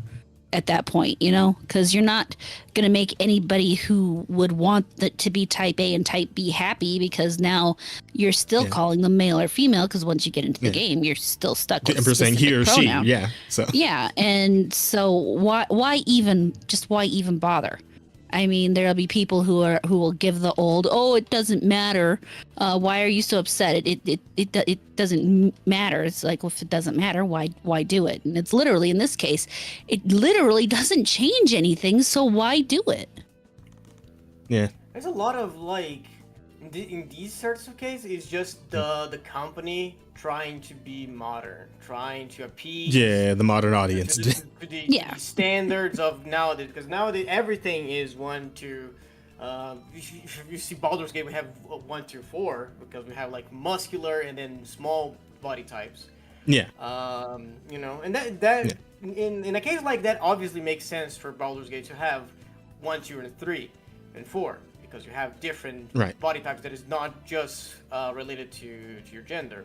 But when you do like type 1, type B, type 1, type B is great. Type 1, type 2, type A, type B, it's just look, guys, we're so inclusive. We're not gonna be ruled by the gender of binary and then they are still. It's like but it's like just like it's bullshit. The company is trying to appease people by doing nothing. Yeah, and in this case in particular, right, because we were talking about Baldur's Gate 3, right, and the whole thing with that is that they actually do offer like pronoun options that then characters will use in game to refer to your character, right, and that'll I believe that also includes a they them option, right? It does, yes. Or okay, so where so let me make a sort of what do you call it? An analogy here, right? So imagine Baldur's Gate 3 is like this beautifully made porcelain mask, right? In this case, then the Oblivion remake would be like a shitty cardboard mask that's like torn a little bit on the side because all this is you have they changed male female to type A type B. And then it doesn't actually affect anything else in the game, as far as I can tell, in terms of the pronouns you're referred to as. So it's like it's the bare minimum they could have possibly done. And I feel like the people who do give a shit about this sort of thing will still get really mad at them because they're like, well, why doesn't the character refer to me? Why don't I have the option to be a them? Right. So it's like, yeah, you're still like there was no point. They're still going to be upset because this doesn't go as far as they're going to want it to. Like we obviously it's just, so yeah it's really just stupid. It's dumb. Absolutely, but the game itself still feels good and it looks really good, so I'm good for now. I'm down. We're gonna keep playing. We're gonna have fun with it. That's the important part. Like I feel like I heard a lot of good stuff about Oblivion. I heard it's like the best story in the Elder Scrolls series. It just sucks to play because it's an old mechanic and an old game. But like I feel like if they are fixing that, like because Asta's probably talking about it in like a post-release sense, like probably several years after the fact, right? Where games had advanced like so far past it, there it's like you go back and it's like, man, it doesn't feel good compared to whatever I'm playing in the moment, right? Yeah, like compared to Skyrim. Like I'm sure. Okay.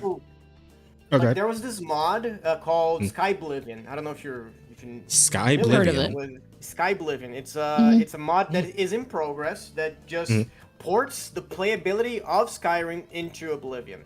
It's basically a remake of the game with just Skyrim as a base, It's fan made. It's taking forever to be made because obviously they rely on which is unfortunate now because they kind of got their thunder stolen pretty hard by this by Bethesda themselves. So fair enough, I guess. Some people were talking about that. I saw like a video of a guy being like, oh yeah, like I can't wait to play Skyblivion and compare to this. This feels like playing Skyrim so far.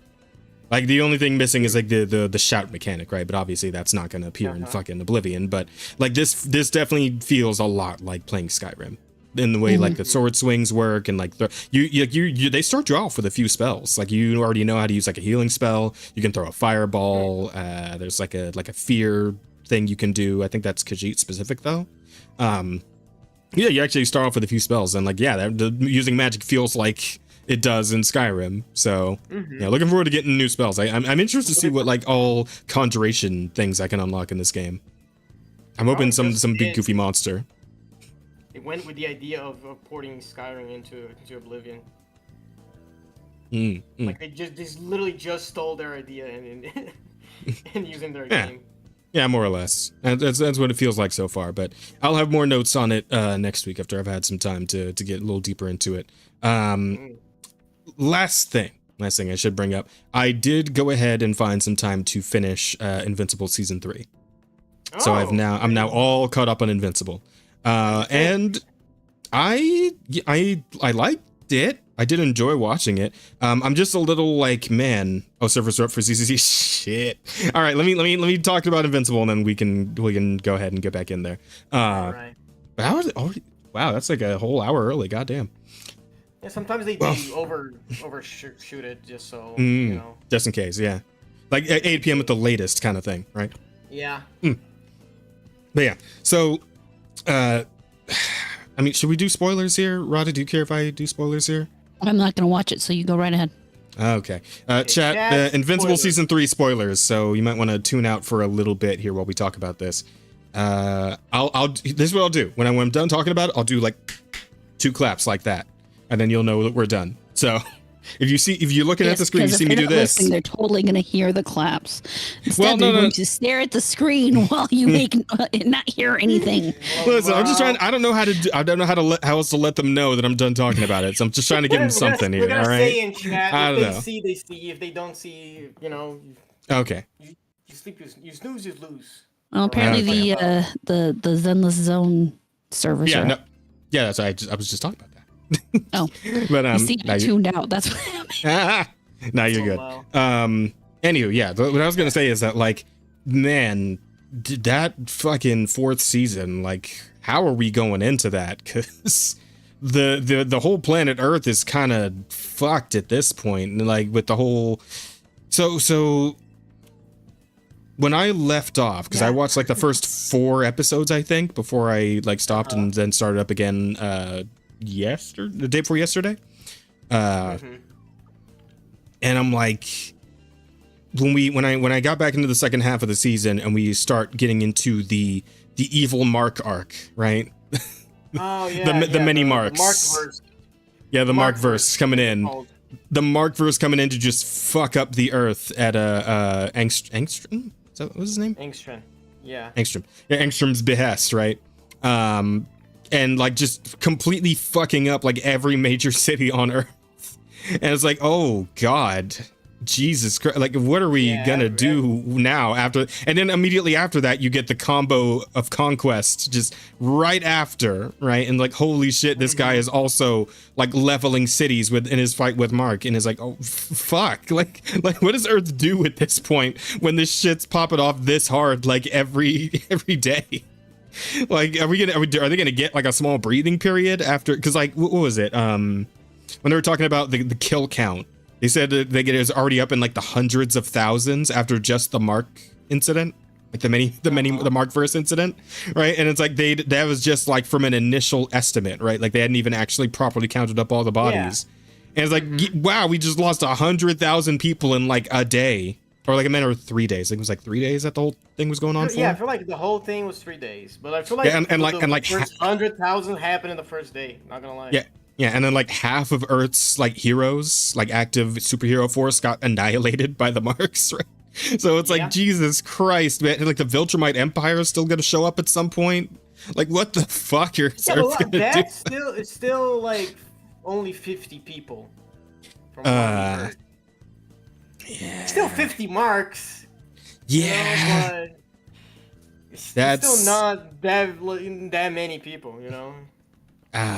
It's just like, and like the fact that Angstrom got away in the end, so he's still like kind of an active threat. I don't know what he and those weird like techno priest looking fuckers are like planning to do now, but I'm assuming it's still going to be a problem because everything that we ever see in the show ends up being a problem for Mark at some point, right? So there's that shit. There's the fucking off-brand Starros still hanging out in the sewers, right? And those are going to be a fucking problem next season, I'm assuming. Battle Beast is still alive somehow, right? He's never not a problem, right? Every time he shows up on he's always a problem. Right, he's pure chaos. He's always doing some shit. And then of course, like, I will say, I really liked Conquest as a villain. I kind of wish he got I wish he got to hang around for longer.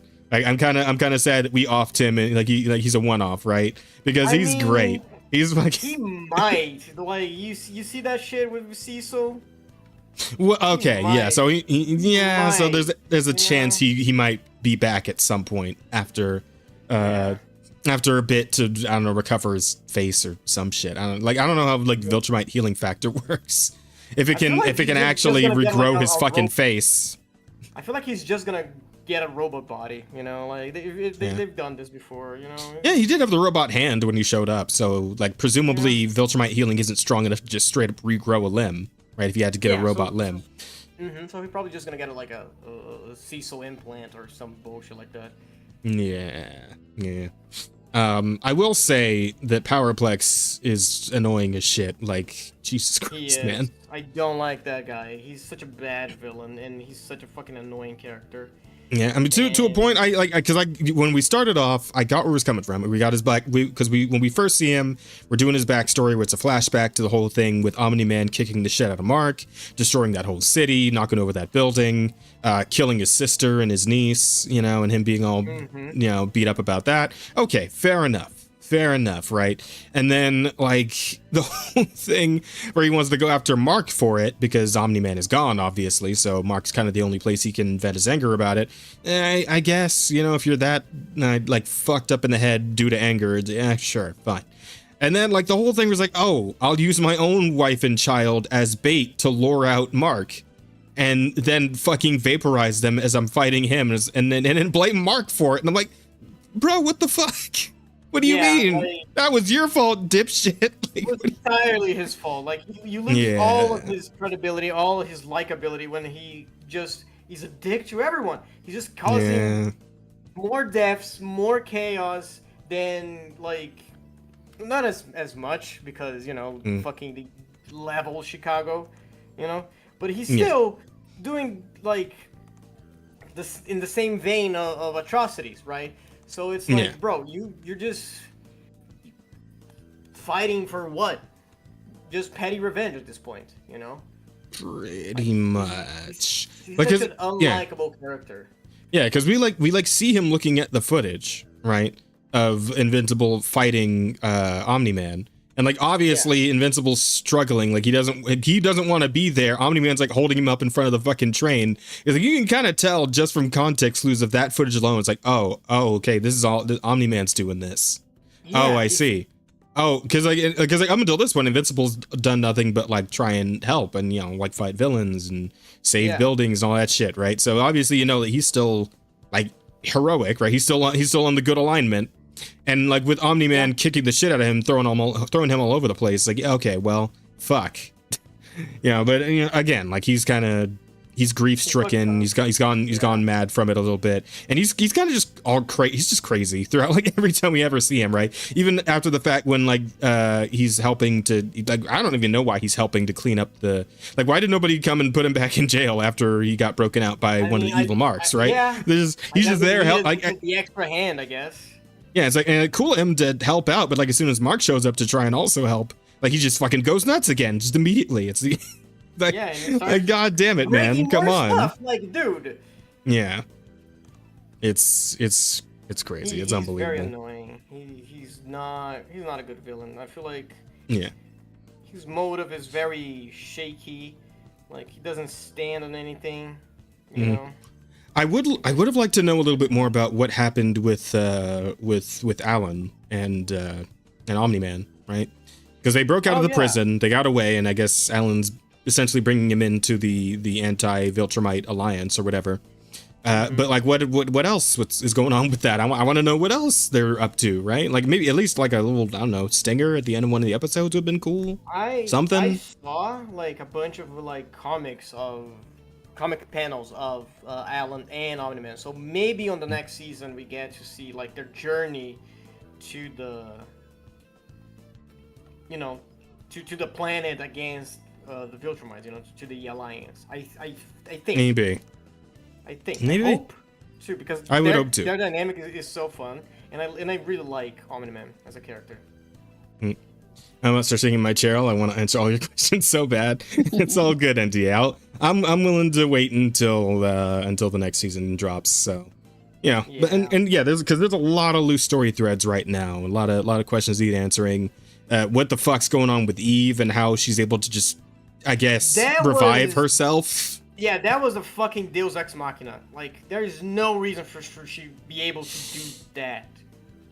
Well, she did Like, explain that she's like some sort of like. Explain, but like, oh yeah, it's such a fucking asshole. Like, oh yeah, I could never control the living matter except when I'm really dying. You know, and it only happened one time, but I never told anyone. You know. Well, I think that might have been in the. Because did you ever watch the story of Adam Eve or whatever that is, like the side thing? Actually. I didn't watch it either, so I assume there might be maybe some answers in there as to how she's able to do this. Because apparently, like the whole thing with her is that she's like some sort of experiment that like from the womb, right? Like from conception, they put some superpowers in there for her, and I guess the mental blocks and all that shit, right? But it if at some point she ends up going like full on a fucking Jean Grey, right? Like fucking like Phoenix Force with this, like. I don't know, man. It feels very Phoenix Force-ish right now, but especially with the whole essentially coming back from death, because she should have been dead. Like she had a massive fucking hole in her sternum, right? Like, and like half of her face punched off. Like she should have been done, but I don't know. Like, no, it's just crazy.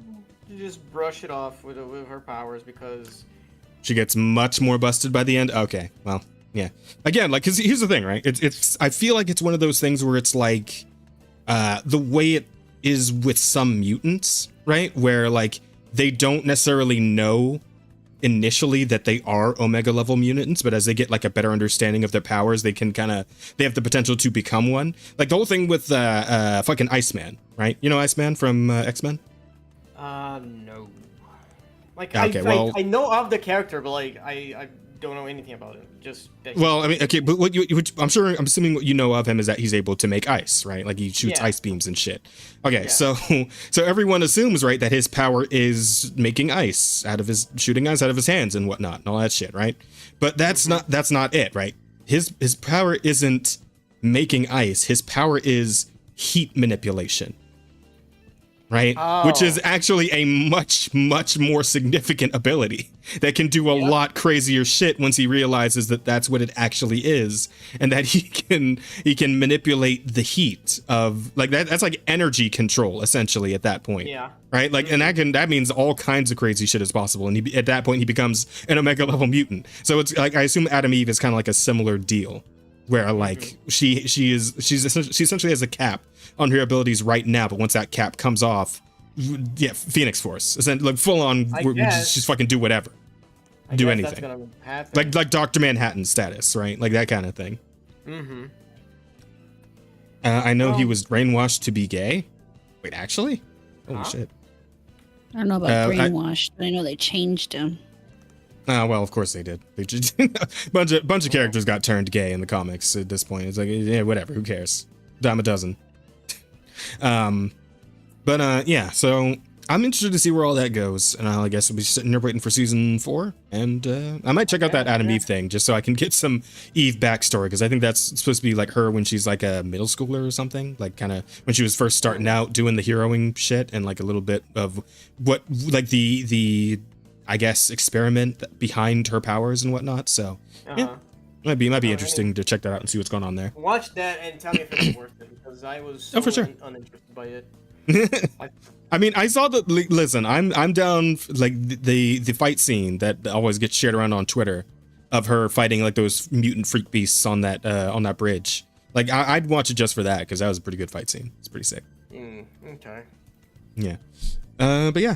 That all being said, I guess we'll fire up Zenless again and see if we can get in there. Yeah. Right, before we get on to the news. Again. Oh yeah, sorry. What's up? I'm firing up the PS5. Okay. Gonna run some Zenless here. Yeah, some bitch went back in time, fucked with his 12-year-old head, and made him gay because she wanted him to be her gay best friend. Was a story of the week in 2018 or something. Oh. Okay. That's fucked up. Yeah, that's, oh god, wow. Because here's the thing, I assume when you said they like brainwashed him to be gay, I thought you were being like facetious in that it was like, yeah, they decided they like, retconned him out of universe to be like gay or bisexual or whatever, right? But you mean like it was an actual storyline that they made a character do it in universe? That's super fucked up, man. That is super fucked up. Holy shit. I don't know how I feel about all That's worse than the Bridget thing, man. Bridget. Or is it? The Bridget from Guilty Gear. Oh. Yeah. I don't know, cause I don't know. I have like very little context of the Bridget. Oh well, it's pretty succinct, I would say, as a backstory, because the whole thing is that Bridget was born as a twin with a brother in a village where apparently twins were like a bad omen, and so Bridget was raised as a girl to try and subvert the calamity of this bad omen of twin boys, and that was it. So essentially, grooming is Bridget's backstory. Original backstory. I don't know if they retconned it for Strive or anything, but yeah, that's what Bridget was. Not just by some bitch, by Jean Grey. Oh God, Jean did that? That's so fucked. What the hell? Well, she wasn't. Like, she's been like as the Phoenix. She's like a villain, isn't she? Isn't she like actually just straight up villain? Saying. Yeah. Okay. There's also something within her powers, so like. That's like just straight up evil. Yes. Believable. Okay, fair enough. You just completely manipulate someone like that, yeah. She's very fucked. Yeah. But yeah, the whole thing that was fucked with Bridget was that like the trans community adopted Bridget as a trans icon, where his backstory was essentially grooming. So not the greatest look. Not the best look for the trans community on that one. Yeah, almost and that like fight's been should pay attention. Yeah, that fight's been going on for since Strive came out at this point, pretty much, and it's still ongoing essentially. So, yeah. But anywho, all right. So let's see here. R1. All right, there she is. There's the Zephyr. All right, guys. I gotta watch the stream. Okay, go for it. In Strive, they made Bridget full-on trans. Oh, okay, well, yeah, there you go. And there you go. Okay, let me turn the game audio up a little bit so we can get the beautiful. I see. Am I supposed to be seeing something? Oh, I can't share it to Discord. Oh, okay. Yeah, we gotta watch the stream to see it. Yeah, sorry. Pardon me. When Professor X gets added to Marvel Rivals, he'll make Magneto re-experience the Holocaust. When Jean Grey gets added, she'll just make people gay. Lamau. Fucking hell. All right. So I've got like 30 polls, I think. How much that is? 6,138. And for things. What do you call them? That is, yeah, almost 40. Almost 40? Okay. Can I get any more? Not yet. 8 days. Damn. All right, well, cross your fingers and hope for the best, I guess. Let's go. Let's watch a grown man cry. Let's watch a grown man cry. I'm gonna fucking cry. Well, no luck so far. Got another Piper, which I think my Piper's maxed out, so that's just a free pull, so that's good. That's something. That is good. I mean, again, like I already got all the 4 stars maxed out at this point. Damn it. I think this might be 10-year-old farming from some influencer. Literally find young Iceman, Jean sees into his mind and sees he is gay. Don't know why she was looking for it, but young Iceman asks adult Iceman why he isn't, and adult Iceman says, I am. Eh? What? What? I'm confused. So he was or wasn't gay? And wait, you're saying that she was specifically looking to see if he was gay as a child? That sounds really weird, by the way. No, I that sounds really weird. If she was looking into a child's mind to find their sexuality. He's not saying that, you dumbass. He's saying that she was looking into his mind. Saw an image of him as a child, and as a child he was gay. No, he's saying they find young Iceman. So I'm assuming they mean Like when, because it was Inside time his travel, mind. right? Like because no, is it time travel or is it mind reading? Because she's saying that They mentioned time travel earlier. Iceman, I don't know. Like in a previous post, they said time travel. So I don't know, man. It could be anyone's guess. I'm not gonna read that shit. You just got so angry at me. You have to yell. Yeah, because you don't let me speak. I'm trying to Sorry. say something. You're just shitting on the commenter. I was confused too. All right, my bad. All right. Just fucking do your pulse. Get your Vivian. Just kiss and makeup already. Holy shit. I mean, I'm trying to, but this guy doesn't want to kiss me. I'm gonna go back in time. I'm gonna change his mind. Jesus Perfect. Christ. Perfect. All right, that's my last 10 pull. One more. That's it. Here it is. Damn it. Nope. Nope. No luck. Ah. Man. Ah. Just another Seth. Am I maxed out on Seths? Hang on.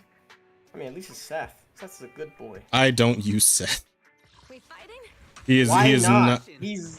He's literally the best character to play with Jane. Like, he does so much for her kid. Such as. He increases her. Oh yeah. I already had him. Already had him C6'd. You need help? Call me anytime.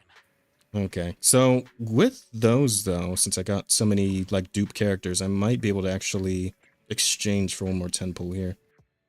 And no, only 6. Damn. How many Womp fingers womp. do you have? 300. So. That's true. You can get 8 pulls. Oh, you know what? Hang on. Mail. Hey, mail! Mail comes through. Let's go. Let's 160. fucking go. 600. PlayStation 2 open. Oh yeah. Okay, so There's no. also a code. Hold on, there's a code that you can put in Oh, okay, what's the code? and get 60 more polychromes. It's ZZZ Alright. Mm-hmm. 17. Easy 17. Yep. Oh, that's it? No. 17. TIM Oh. TIM. OTH YRA. The sad thing is this doesn't even spell anything fun. NDY. Yeah, it doesn't spell anything. It's like Timothy Randy. It's Timothy Randy. Timothy Randy. Oh yeah, you're right. There's a T Jesus over fucking Christ. That's actually Listen. redeemed. There we go. All right. I don't know who Timothy Randy is. Oh, I'm gonna assume probably a character in the newest story update, but that'll be for later. All right. So we got at least one more 10 pull to try. Oop. Up.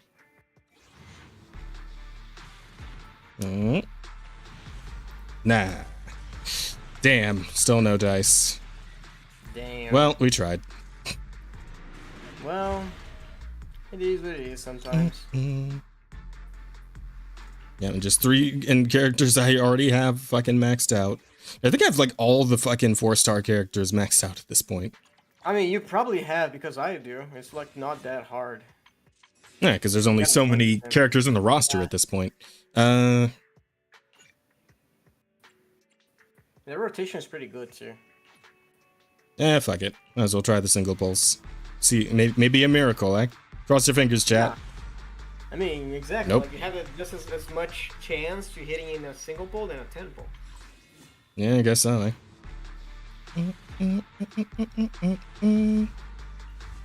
Nope. Damn. Nope.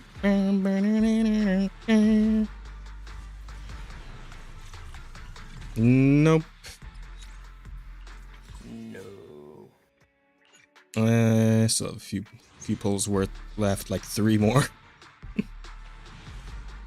Nope. How far am I off from? I don't know. Let me check. Oh, wait, fucking take a picture of fucking Lamau. Blue engine. Fucking engine. 35 off from Pity. So at the very least, I'll probably hit Pity before she, leaves the No, banner. absolutely. We got like 20 days. Yeah. But I'm not on guaranteed, so Oh yeah. That's the thing that rough. sucks. Yeah. I'm also not on guarantee because I got trigger. Damn it. And I am so fucked because I want to get her and I want a copy of Jane Doe too. Okay, yeah, that's all I got. I got nothing left, mates. That's it. That's it. No dice. No Ah, well. guys, no Vivian. At least today, not. Chad. At least not yet. Yeah, not yet. It's not today. Not tonight. Maybe some other night, Chad. Who knows? Maybe. Who knows? Appointment abounds. Time to slow power the single pulls. Nah, no power there. Nothing. That's why it's called Nothing. gambling. Yeah. You know. Ah, well. It's fine. It's fine. It'll all work out in the end. It always does. But on the side, I suppose we can go ahead and start getting over to some news. Let's see what we've got on the news docket here. I guess we can start with this one. Fuck it, why not? So, I want to make sure chat can see this. Oh no. We got a story coming out of Total Film, which is apparently a Games Radar offshoot thing. But Netflix's Castlevania director asks fans what his next video game anime should be, and Bloodborne, Metroid, and a fresh take on Berserk are leading the pack. No! To all of them. Castlevania anime director Samuel Dietz has asked his social media followers what video games he should animate someday. Okay, so here's the thing, right? As far as animation goes, I don't necessarily mind this guy's work. Does pretty solid work, right? Oh, yeah, he If does we can good. just get him with a different writer slash executive producer, showrunner, as long as Eddie Shankar's not a part of it, I'm honestly not opposed to this guy animating any of those. Right? I think He's that'd be a pretty fine. good animator. That is The true. problem is the story crafting. And especially where Berserk is concerned, I can only imagine what Adi Shankar's bitch ass would do to it. Yeah. His soft fucking ass would do to that amazing, extremely dark and gritty story, man, because Lord knows he would fuck it up. What video game would you want to see turned into an anime? That's the question asked on social media by our sister site PC Gamer, which attracted the attention of Samuel Dietz, director of 32 episodes of Netflix Castlevania anime between 2017 and 2021, as well as 8 episodes of the spin-off Nocturne, both of which are based on the classic video game franchise, dates back to 1986. Wow, 86, goddamn. Dietz took the question a step further and asked his followers what video game they'd like to see his team take on, with the natural caveat that the question is all in good fun. And of course. What might you like to see me and the team animate someday? Dietz asked, response to PC Gamer's prompt, a video game of your choice is now getting an anime spin-off. Which is it? Perhaps, unsurprisingly, there are a few leading choices among Dietz fans, including, somewhat unsurprisingly, Bloodborne, which shares a few themes in common with Castlevania's vampire-centric monster-hunting plot. Multiple fans also requested Berserk, which has, of course, been adapted into anime before. It's also been turned into multiple video games. Another popular suggestion was Metroid, one fan pointing to a venerable Nintendo franchise as the next logical step for Dietz. Just say you have domain over Metroidvania. Ah, okay. I was like, what's the connection there? Yeah, that Makes some sense. So the way they did Castlevania, I could see a Bloodborne cartoon, Bloodborne anime, American anime. What do you? Disney? An anime. Yeah, It's animation, all the same.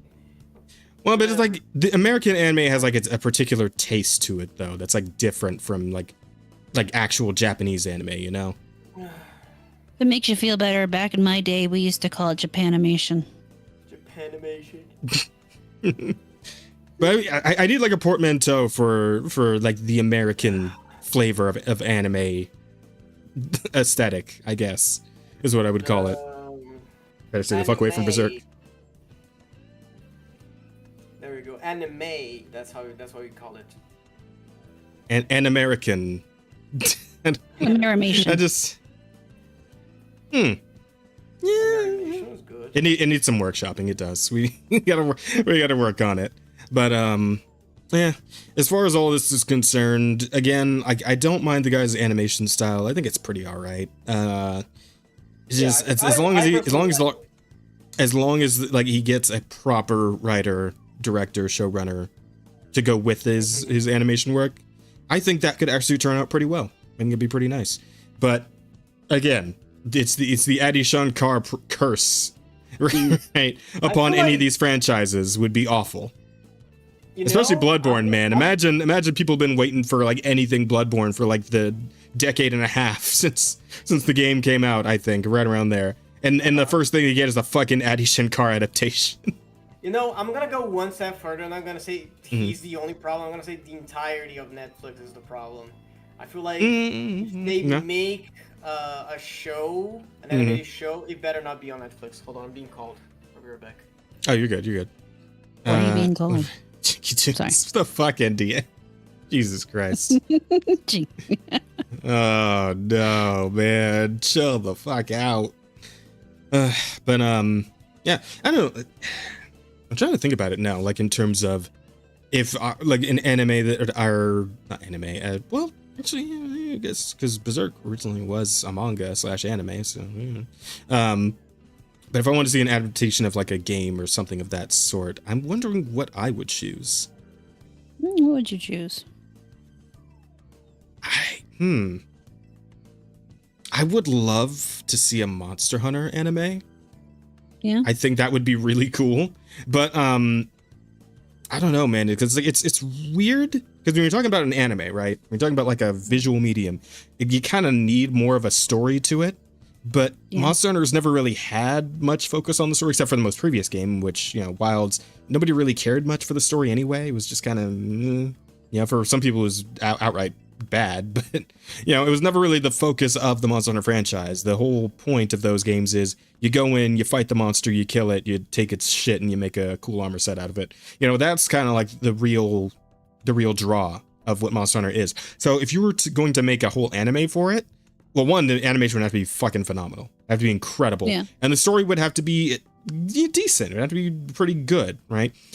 I feel like if you were going to make a Monster Hunter show, you'd have to lean more into like the comedic aspect of it. Because there was a lot of like comedic aspect to Monster Hunter, especially in the older games. They leaned heavy into like jokes and puns and all kinds of stupid shit, right? Especially with the Palicos and whatnot. So I think you would need a good sizable amount of that. Even if you were like wanting to do something more dramatic for like a big finale where, I don't know, you fight fucking Fatalis or something, right? Like that'd be probably the go-to.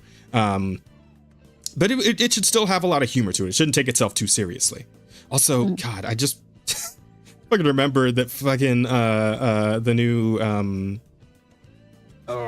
Doom is coming out at like the middle of next month. Jesus Christ. And like so much shit is coming out in May. Oh my God. Oh God, May is... This is what I'm doing all this overtime, man. May is gonna fuck my wallet super hard. Oh, it is rough. But anyway, that aside, yeah, I think Monster Hunter would be what I'd want to see, but I just really, really want to get a good team on it. In fact, I probably wouldn't want just Japan to make it, because I would not trust a Western studio to do it justice. I really wouldn't, especially after that whole Mila Jovovich bullshit, like the live-action movie that they did a while back. I imagine it would just be that, but animated instead. And it's like, it'd be just as bad. It'd be just as awful. Oh, you're talking about Monster Hunter. Okay. Yeah. I was trying to figure out the only you say Mila Jovovich, and the only thing that pops immediately to my mind is Fifth Element. And again, was she also in Underworld? Fifth Element. No, that was someone else, wasn't it? No, that was Winslet. Kate Winslet. I might be thinking the wrong name, but I think so. BioShock or Need for Speed. BioShock would be a good one. That could make for a pretty cool like horror thriller show. That would be sick. Need for Speed. Didn't they make like a Need for Speed movie or something? Or was that Gran Turismo I'm thinking of? There was like a movie where it was like all like surrounding the like the pro scene for Gran Turismo or Need for Speed or one of those games. I have no idea. I think it was Gran Turismo. But what about you, Rada? What would you want to see? I'm assuming we're talking about like in a perfect world where they did where it it would right. be a good adaptation. Yes. I'd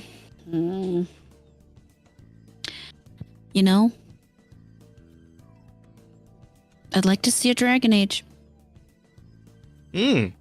Okay. All right. Any particular like game that you would want to see adapted, or would you want like a new The story? original Origins. I want them to go back to the beginning and, stick with doing it right and hit those dark notes and explore some of the. I mean, realistically, and in my perfect world, what they would do is instead of then following the path along the other sequels, they would Welcome back. go and explore some of the stuff that they did in the DLC and go more into the idea of where the spawn were awakening. And I mean, there was some cool shit in there they really could have worked with, and honestly I think a lot of that would adapt really well into anime. Okay. Yeah. I mean, shit, I could see it. I'd be down. I'd be down for a Dragon Age show done right. 100%. What about you, Asta? Any particular game series you'd love to see adapted at some point in a perfect world where it would be done well? Devil May Cry. I would love to see like an anime of Devil May Cry. We haven't had an anime from Devil May Cry since like 2011. Yeah, true, man. True. Yeah. It's crazy how they would just not. Great. Man, I can't believe no one's tried to adapt it. That's shit. Right? It's wild. It's such a solid show. It sounds so Solid easy series. to make, right? Well, game series, yeah, absolutely. Yeah, series, yeah. It's like very straightforward, Maybe Just- someday, man. Maybe someday somebody a hero will rise to give it a I go. really would like if we could have like animation studios just work with like not these like series writers, but like work with the actual people that made the base material for what they want to animate, right? Because the reason why stuff like One Piece, the recent arc of Bleach, like all of these comebacks, all of these things that are good, they are as good because they work with the original person who envisioned it, right? It made Right. the series what they love. So I really wish, like, instead of working with like this guy that is just a writer, work with the person who actually made the series that knows what the show is about, should be about. So, yeah, instead of working with a corporate hack, work with the person who actually Exactly. made it and loved it. Absolutely, because that's gonna have a lot more life to it. Yeah. Underworld was Kate Beckinsale. Oh, Beckinsale. Oh. Yeah, gotcha. I knew there was a Kate in there. Very good. But yeah, that would be sick. That would be nice. Yeah. But yeah. I mean, I suppose that's all there really is to this story. It was gonna look like a nice little warm-up story for us there. But let's see what Very else. nice. This is interesting. This is quite interesting. So the Marvel license has decided to take a page from way back in its history and bring back an old series, which is to say, Oh, no. the Marvel Swimsuit Special will be returning in July after 30 years of them not doing it. Damn. That And should this one scare shot- anybody who's into Marvel. And the one shot will feature an overarching story written by Tim Seeley and Tony Fleeks, with art by Bradshaw Klein. Salvage. Designs for new Marvel Rivals costumes will also be featured. So, yeah, it's gonna be a look into a teaser into what we can expect in the big new hit game Marvel Rivals, which Asta and I are players of. So yeah, and they got some art showing off here, some stuff that it's gonna appear in the book, I'm guessing. Yeah, it's looking pretty good to me. Especially this one. Yeah, I'm feeling it. I'm feeling it. Yeah? It's good You're stuff. feeling this one? Huh. Mhm. Interesting. I wonder Yep. why. I Can't mean, imagine. listen, man, we're getting back to what Marvel's good at. Like some fine ass woman. And I'm here for it. I'm looking forward to it. All right, doing some good stuff here. But I do think it's wild, man. Like this whole tide, the changing of the tide here, and the fact that they're bringing this back after 30 years of just not doing it at all. Like I don't know. It feels like it might be coinciding with a change in vibes here. You know what I mean? Is anyone else feeling that? Anyone else getting that I feeling? wouldn't hold my breath personally, but Wow. Someone's got to be the cynic. Fair enough. That is fair. But- I am optimistic because, you know, life is a pendulum. And stuff that's popular today is not going to be popular tomorrow. And stuff that was popular yesterday is going to be popular in about 10 years. So, you know, that's how it goes. And I feel like this is a good, like, signal of, like, changing of times, you know? Yeah.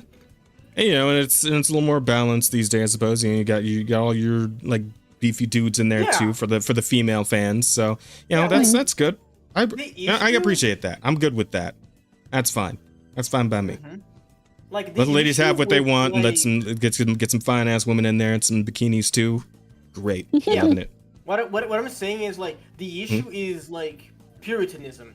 Like we had this, I don't know, this insurgency of people that are just prudes and they hate to see sex at all. You know, because people are media illiterate and they don't understand the difference of like doing stuff that is sexualized, that is sexy, from like exploiting and over sexualizing women. So any semblance, any crumb of sex is bad, and that's why we have like such chastise media. Is that the right word? I mean, what I hate is when people come out and say, "Oh, well, these women are being sexualized, but these men aren't," and I'm like, do you not understand the fact that women prefer different things in men than men prefer in women? Yeah. I mean, if you're gonna I mean, I guess maybe they're saying that these men should be sexualized for other men, but then why leave me, the woman, out? I mean, a naked man is nice and all, but let's face it, dicks aren't that pretty. Dicks are not pretty. So it's we don't want to see dicks. Nobody wants to see that, you know. Which never really made dick pics make sense to me, but that's a separate issue. But you know, women. Like, how do you feel about Speedos, Rada? Because they got a lot of Speedos going on in these preview images. You know, Speedos doing get it for boring. Not really. I don't like the speed. I like a good tight pair of trunks. You know, something that comes down to just below the knee, but they're so tight they look like if they flex wrong they're gonna pop. That's what I like.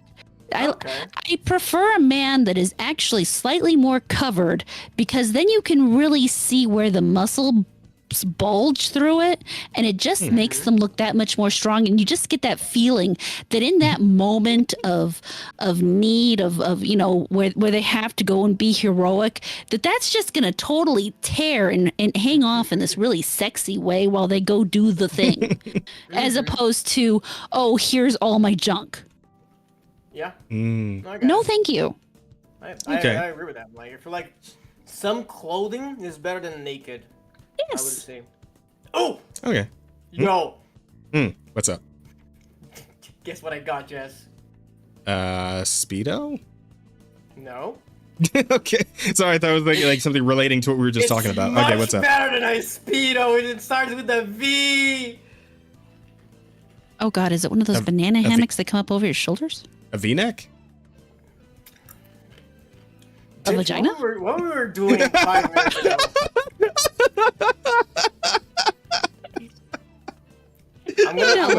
I'm gonna give you a hint, Jess.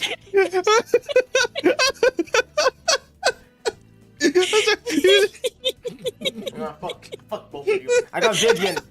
Eat my ass. Oh, you damn. Okay, good for you, man. Well done. Yeah, like, Again? bro, I'm so fucking. Holy shit! Oh, it got me. Technically, it is a vagina. I mean, you know. Goddamn. If you want to reduce this woman to just her sexual organ, I guess I did get a vagina. But I did get Lycon and her like 10 pulls from each other. Damn, nice. I still don't have a Lycon. Yeah. I'm hoping they like give us a fucking free standard 5-star on that. I don't have him. I never pulled him. He never showed up. He never showed up on my fucking standard banner, man. I'm hoping they give us like a free standard banner 5-star in the fucking anniversary coming up, so I can just get him. I can just have him. Very wishful, huh? Yeah, I mean, hey, you never know. Zenless has been pretty generous in general, so. Yeah, you're right. Ugh. Plus, it'd be a pretty good power play with people, bitching out Hoyo for the recent, what do you call it? The recent Star Rail anniversary. Mm-hmm. Yeah, so. That is sure. Wouldn't be the dumbest move to just, give the players something real nice for the anniversary. Yeah, you're very right. What's it, in July, is it? What? Isn't it like the 4th of July for Zenless? Yeah. I think so. Yeah. Yeah. I Okay. think it is in July. Okay, so coming up soon enough. Rena Grace, Coleta VAs got replaced. Fuck, of course they did. Who? Rena, Grace, and Kaleda? That's 3 of them. Damn. Yeah. Well, and I believe those 3 characters were already like in the past couple updates where they actually appeared. They were like muted, just like Lycan was. So yeah, because the whole thing between Hoyo and like SAG after is still going on, and the voice actors are still being bitches about it, and and what's her name, Karina, is still making the situation so much fucking worse every time she opens her mouth. So it's just been it's going on and on and on and on and on and on. Gotcha. Yeah. And we'll end up seeing if they don't just all end up getting replaced by non-union voice actors at this point. We shall see. It's great to play the game in Japanese. I suppose so. I like playing in English because when I play the events on stream and whatnot, people can just still listen without having to watch and all that. So it comes in handy for a streamer like myself. Plus, I do like the English voices to some extent. They're pretty good. Voices are good, but I feel kind of weird listening to an anime in English. It's not I don't know, maybe it's necessarily an anime, but yeah, I get where you're coming from. I see what you're saying. Yeah, no, I got you. I do. I always play all these games in Japanese, like fucking Digimon, fucking, all of these RPG style anime style stuff, Yeah, I got you. In Japanese, so like I'm used to it. Right, but yeah, I am curious to see like the entire issue here, because again, I want to know what other Marvel Rival skins are coming out for us, because the only ones you've seen so far that I know of is the one for Squirrel Girl thing. I believe Rocket and Jeff also, like Jeff with his little Hawaiian shirt and Rocket with his also Hawaiian shirt. They both get a little Hawaiian like tourist outfit pretty much. So that's fun, but I think we've only seen those 4 characters, and I'm assuming there's going to be more than that. So yeah, hopefully the new issue coming up is going to give us a nice look at that. It's in July, so that's going to be a big month too. Goddamn. We were talking about all the shit coming out in May, but like, God, July also. At any rate, I suppose that's all there really is to say about that. So this next story is fucking nuts, dude. I have no idea how the fuck this happened, but apparently popular gacha game Goddess of Victory Nikkei is collabing with the baseball team, the San Diego Padres, and their match versus the LA Dodgers. It'll feature in-game costumes and merch on site at the ball game. How the of all gacha games to get a fucking like tie-in with an actual U.S. sports team, Nikkei. That's hilarious. Because like I don't know if you remember this one, Rod, if you're familiar with this one, but this is like the Gunnar gacha game, right? With like the shaking asses and the giant flopping titties and everything, right? So I think the part that confuses me the most out of this entire sentence isn't that it's baseball and a titty game. It's the fact that they're going with the fact that it's a city from California, San Diego. Yeah, that's the part that kind of makes me go, what? Yeah, considering how fucking stupidly woke my state is, I get where your confusion comes from on that one. Yeah. I mean, if it was like Texas or something like that, I would kind of get it. But California?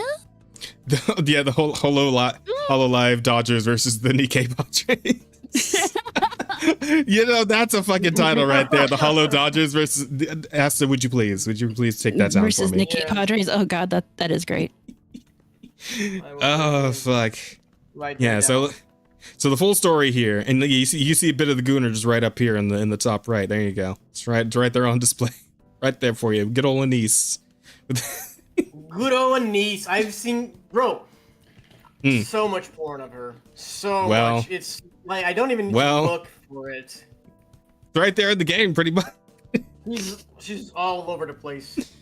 Okay, so full story. Popular gacha game Goddess of Victory Nikkei has confirmed that they'll be partnering with the San Diego Padres, putting baseball-themed costumes in the game and putting on a live event in person with exclusive merch and activities.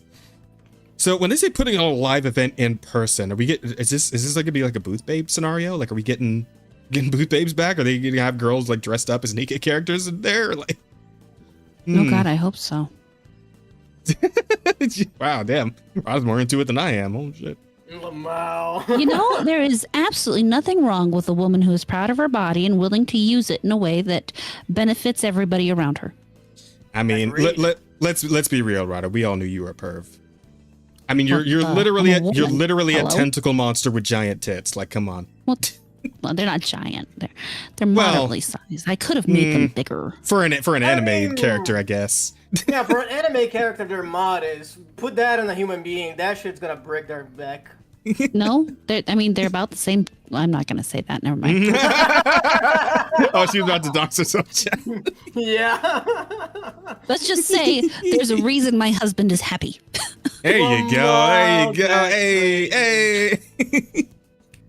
Wow. Good shit. Okay. That's a good flex. That's a good flex. Oh, fuck.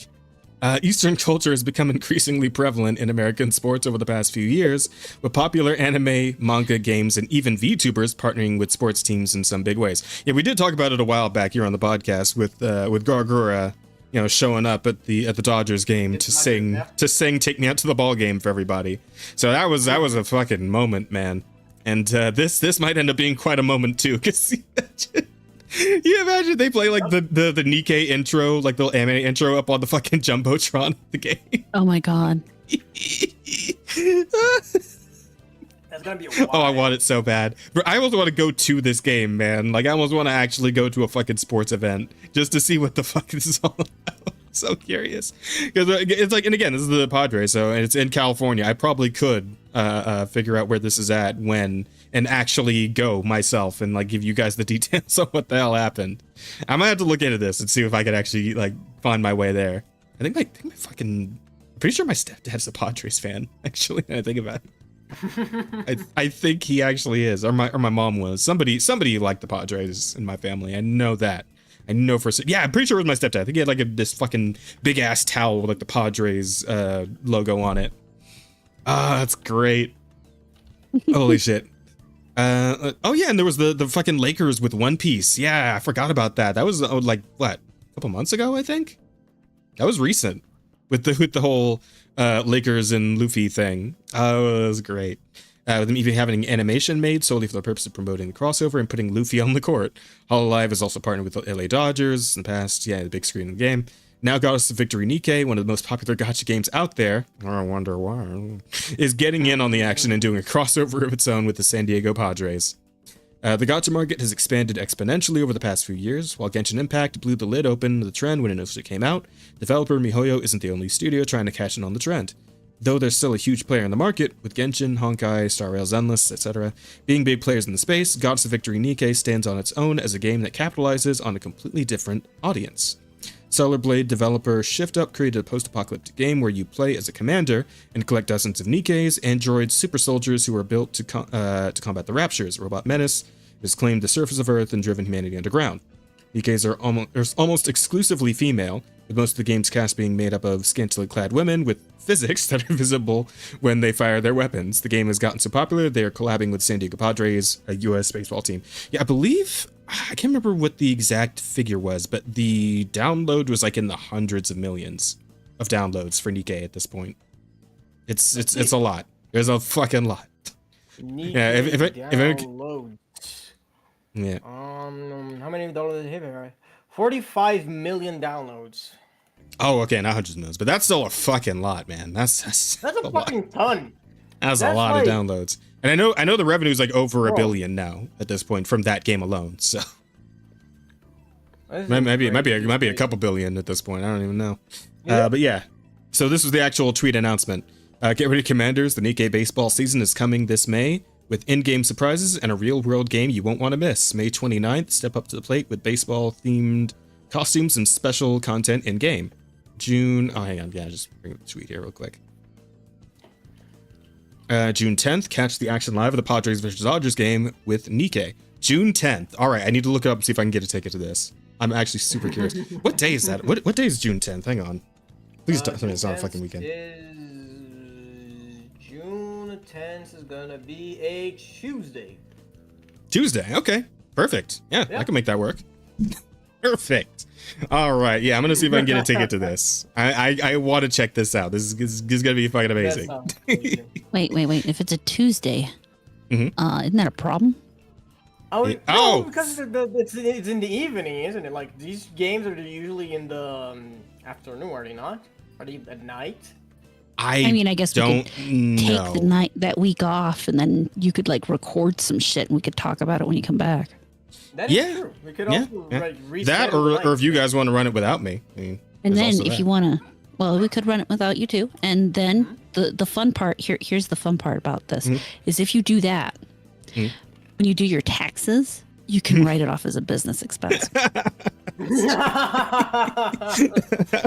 Absolutely good. Holy shit. So, join us on June 10th just for keep that in exclusive mind. Nikkei themed merch, immersive activities inspired by the game. Gear up and rally your... Wait, does that mean that they're gonna make like a little shooting range and I get to shake my ass as I shoot at targets for merch? That would be so cool. For the love of God, if they do that, I need the recording. We need I also the gotta recording. need the recording. That will be part of the new intro. If you're gonna record, you're gonna have to record that. I'm sorry. Holy shit. I don't make the rules. You'll love to see it. That's good. Amazing. Fantastic. That's really good. I'd love to see this. I feel like this is just like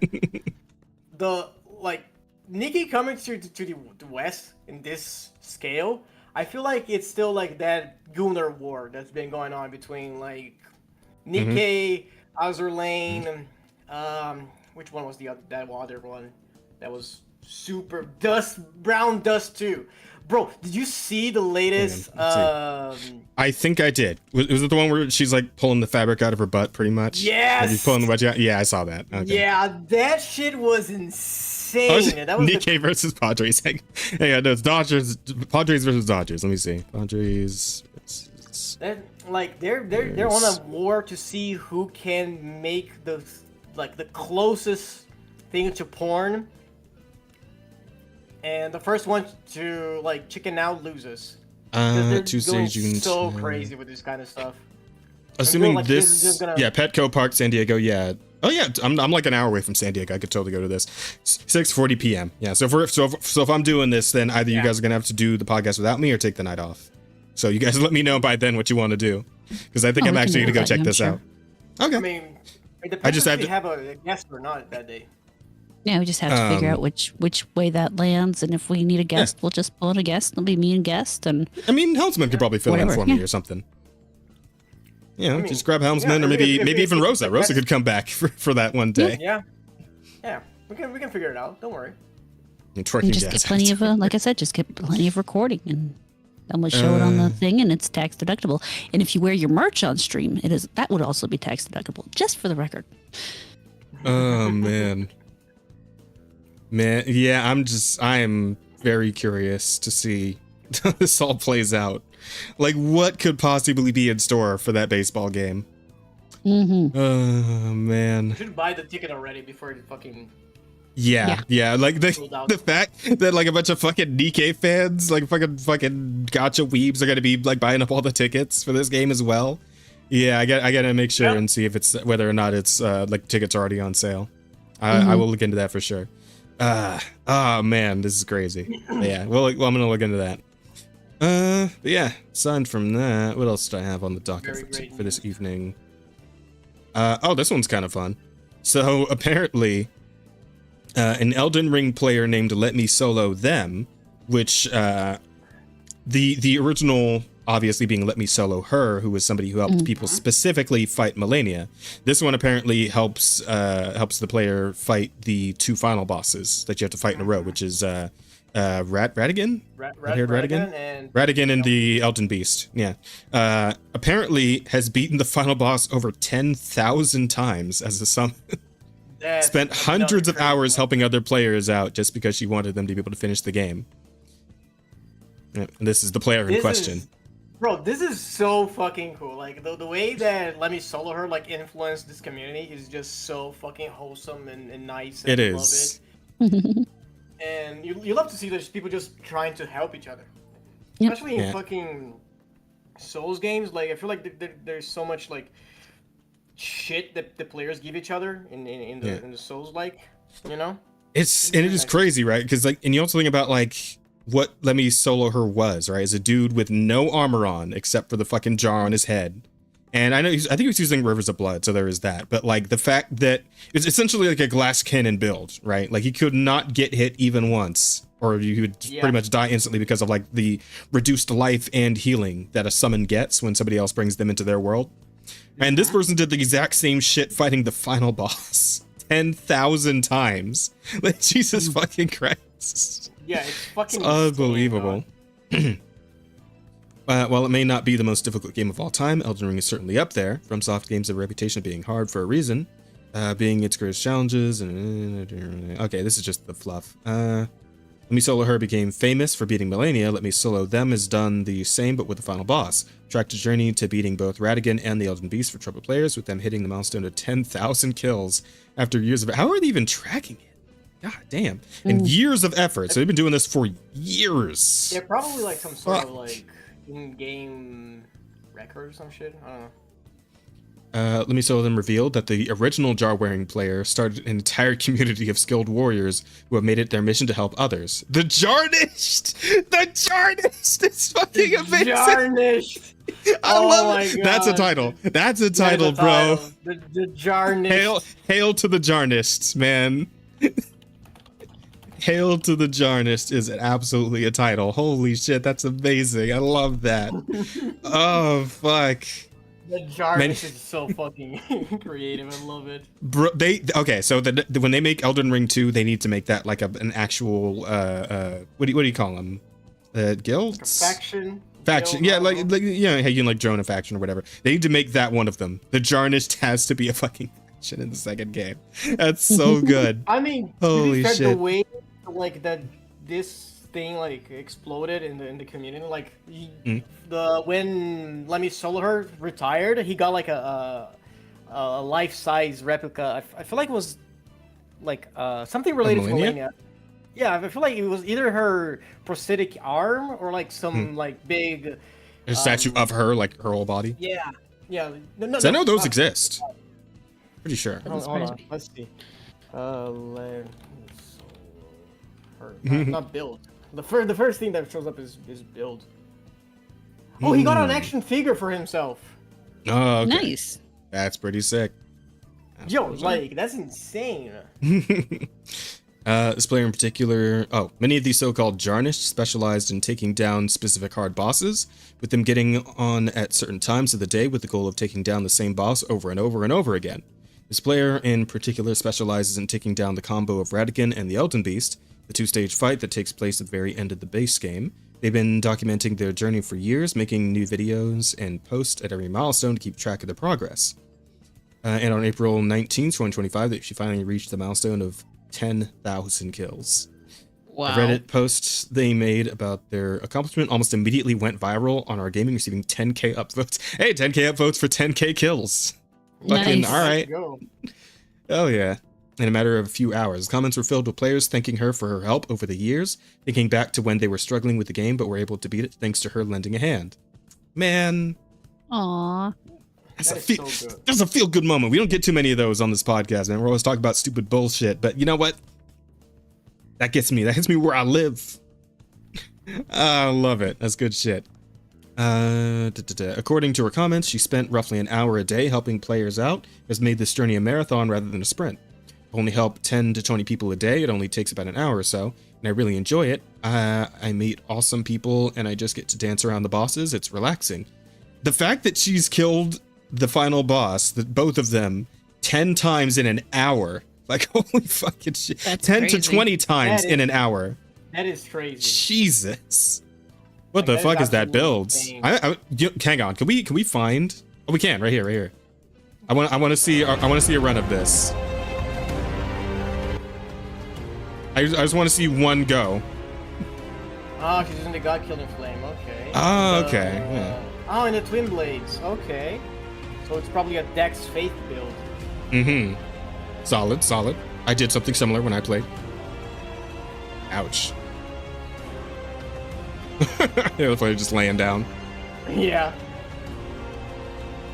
And they were unable to defeat the boss themselves. That's when I appears. Jesus Christ, look at the amount of fucking runes. Hang on. It's hard to see when it's paused, but look on the bottom right.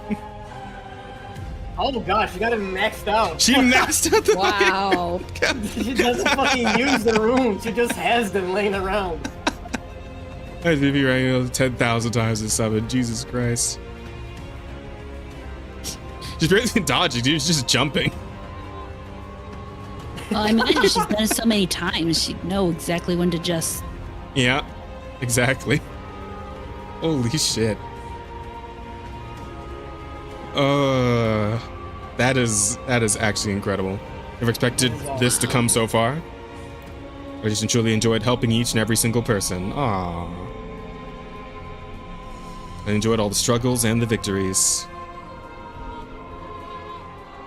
Bro, this makes me want to play the game again. Yeah, it does, right? Kinda. Interactions I had with other players. Jesus, the cleanness of this gameplay right now. I mean, yeah, 10,000 times. Like, she probably knows by heart every single moveset of this one. Right? Probably do it in her sleep, Jesus. Yeah, honestly. It's amazing. Holy shit. I always pushed myself to be better. Not for me, but for them. Oh, come on! Sure, I failed from time to time as did the host or other players. But it was always okay. I just kept putting my sign back down and kept going.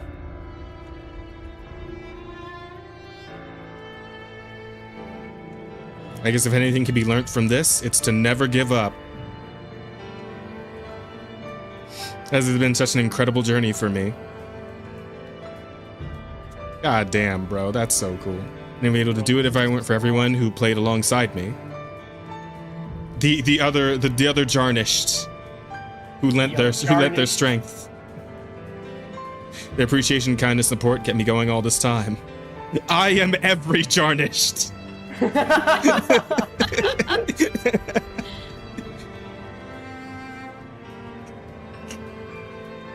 I would love to see somebody make art of like just all the Jarnished players, with all their fucking jars on, just like standing like fucking Marvel vs. Capcom 2, right? With like all the characters look facing towards the screen. Oh my god, it'd be amazing. You all know you mean so much to me. Hope that when I'm done shows that anyone is capable of overcoming any obstacle. It's always okay to ask for help if you need it. Being let me solo them is one of the greatest achievements of my life. So awesome. This is so heartwarming. I fucking love this, dude. Godspeed, let me solo them. That shit is beautiful. Godspeed.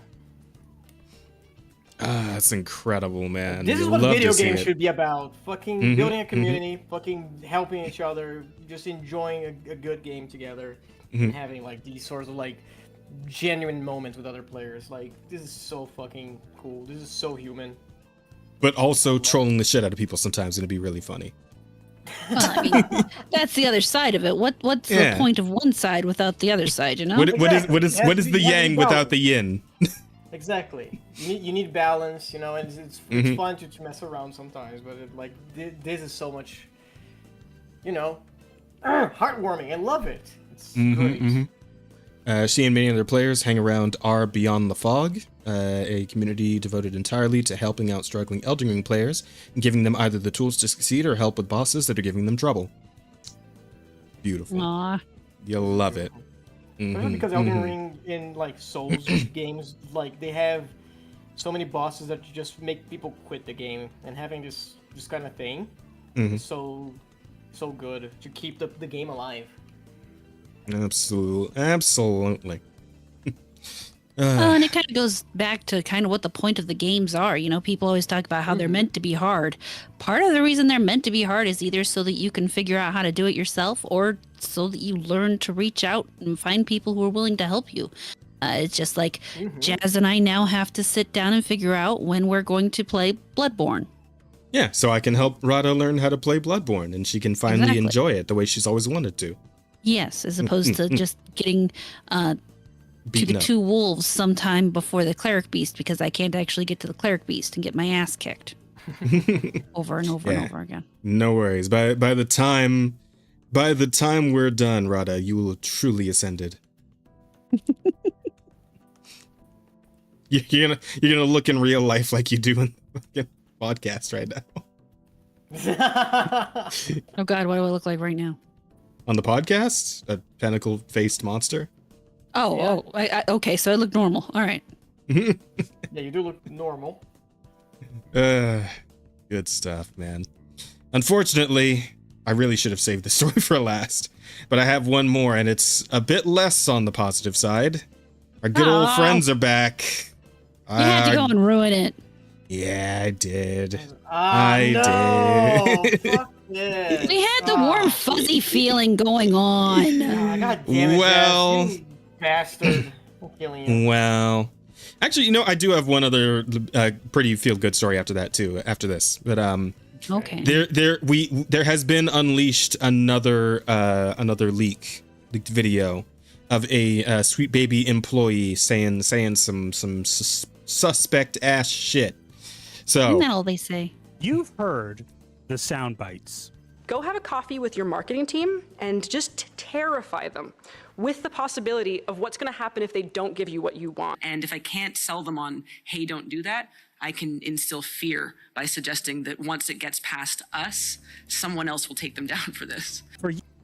Right. So there's those bits, but there's actually been a new clip that has made its way out from not from what's her name, the Sweet Baby Queen lady, whatever the fuck her name, I forgot. I got her name already. What's her name again? Kim I don't know Belair. these people's names. Yeah, Kim Belair, that's the one. Yeah, so this ain't Kim Belair, but this is another Sweet Baby employee who's actually come up before.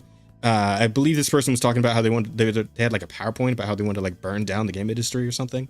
But they've come up again, and they've had some shit to say about a particular process that happened once while they were consulting. So why don't we have a quick listen here?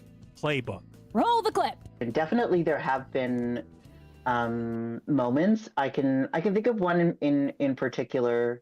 Don't need to get into the specifics of the game, but it was a situation where the identity of the characters was fairly important that we get it right.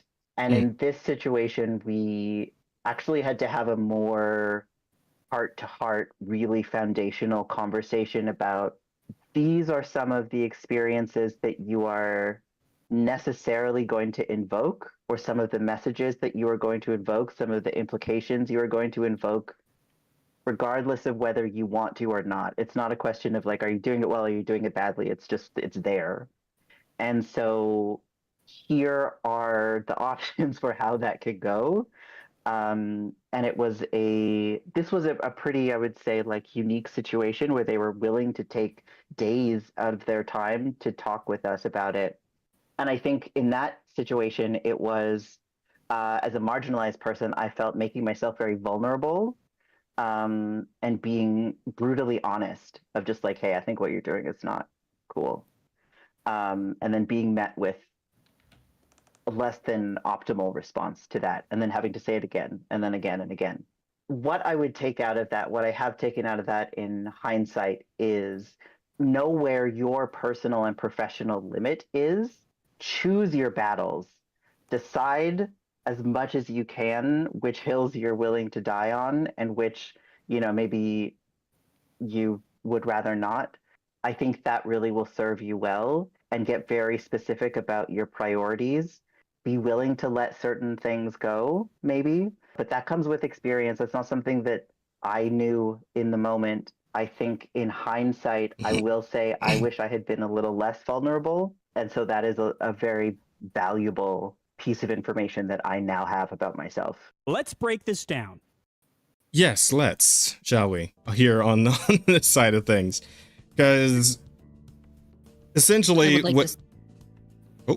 would you like to begin? Say real quick, just because that is Master of the TDS and his wife writing Wave of Non-Gothic Therapies. So I know it says it on the screen, but I know that people like to get credit for the things they do. So I just wanted to make sure that, you know, if you guys wanted to check them out in the near future, they're pretty cool people. Yes. So yeah, Gothic Therapy, thank you to them for getting this leak out to everybody. But Rada, do you have any words on what you just heard? I'm mostly confused about what I just heard. I'll be entirely honest. From what I got from that is that, like, apparently something came up with whatever, like, studio they were consulting on. Right. And apparently this thing was such a issue for this person in particular that they felt the need to bring it up, and apparently they got pushback on it, which was a bit like that. They took several days to hash it out, right? And apparently they kept bringing it up again and again and again as they kept getting pushback, and assumedly, eventually the studio just broke down and relented and gave up. Now, my issue with this, of course, is the fact that this is a consultation studio, right? Yeah. And it's like, yeah, they can bring things up. That is kind of the point. But if the studio's pushing back on something this much as a consultation, so you would think that, okay, maybe I just need to back up on this point. Like, my point is to offer suggestions, right? As a consultant, my job is to suggest changes, right? And like say, oh, this because this and that because that. But if they're like adamant about keeping this, that, or the other, that's probably the point where I, as a professional, should probably be backing the fuck off a little bit and just letting them like have their own artistic vision in that regard, because obviously that's important to them if they're willing to push back this hard on it. But it sounds to me like this person from Sweet Baby Inc. was just badgering them until they eventually just completely broke down over it. And it also sounds like with that whole bringing in the marginalized bit, that they were doing a bit of cry bullying about it too, right? Like a little bit of, but it's so offensive. And you know how the Sweet Baby shit always goes, right? And the kind of things they get upset about. So it's probably something trivial besides all of that. So that all being said, thoughts, either of you? I don't know. To some degree, I feel like I would really like more information. I feel like I don't quite have enough information.